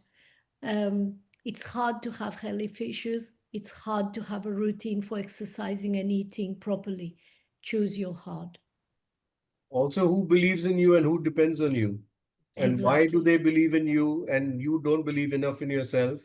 Who depends on you, and therefore, what do you need to do to help those people who, need you around the place in a certain way? I think as parents Exactly. with our children, we realize that, but as leaders and teams, there's so much we can think of. Absolutely. Thank you It's a again. We can just go on reflecting on all the I nuggets. hope you do. And if you want to ask me a question, I always reply when it comes to knowledge, because really, Dexter, I love sharing knowledge. And I think knowledge is like love. The more we share, the bigger it gets. Knowledge is Thank not to you. be hoarded, it's to be shared. Thank you very much, Lola. We have a small little certificate of appreciation to Oh, I'm offer so you, which we will happy. also email to Can I you. take a picture of it? I would Yes, love to please receive do. that. Please do. Yeah. Yeah. Yeah, and please send it to me. Love that. Thank you, everyone. So happy to have been here and wish you a wonderful day and lots of learning. Thank Take you for care. spending your early hours of the morning talking to us. It's 2:28, ready to party. Okay. I love that. I'm joking. At 57, I'm Yeah. ready for bed. Boy. Take Okay. care. Bye-bye. Bye-bye. Take Thank care, you. everyone. Thank Thank you. you. Thank you. Thank you, Wishing you Lola. all the Thank you so best, much. all of you. Yeah. So, Dexter, thanks a lot We for facilitating both the sessions so well and bringing them to our fold. It's been a morning full of learnings, new insights, while some of those thoughts and reflections have been with us, but the way they have been able to bring it up for all of us as learning, it's thank you, Dexter. And what next after this? So, Sandeep, I just wanted to, before we go for a break, to remind people on behalf of Naveen Tauro, our Director of Publications, of the 6 months we've had of The Voice being published.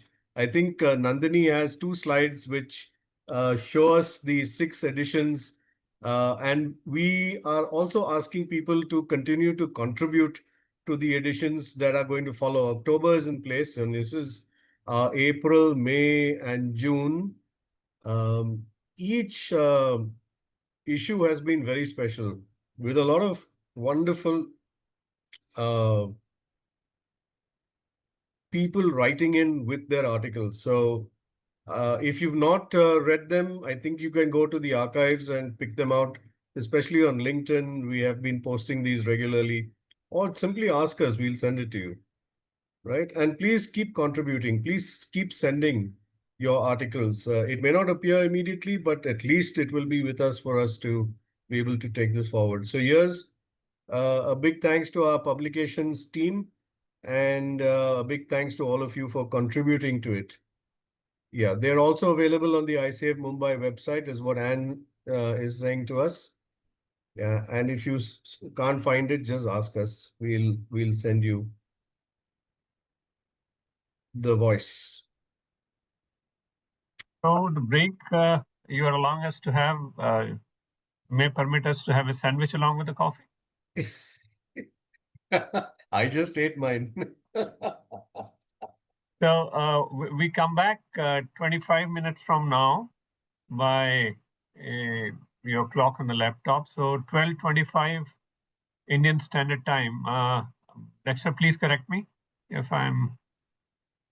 Yeah, I think 12:20 is what we had, but we can manage a little stretch because we've had some really absorbing sessions. So 12:20, Yeah, very but we will start. sumptuous. We'll start at 12:25. We start at 12:25, so we can join a couple of minutes before that. And then we'll start with a journey of discovering treasure through our fireside chat. Thank you, everybody. See you in Thank you. 25 minutes.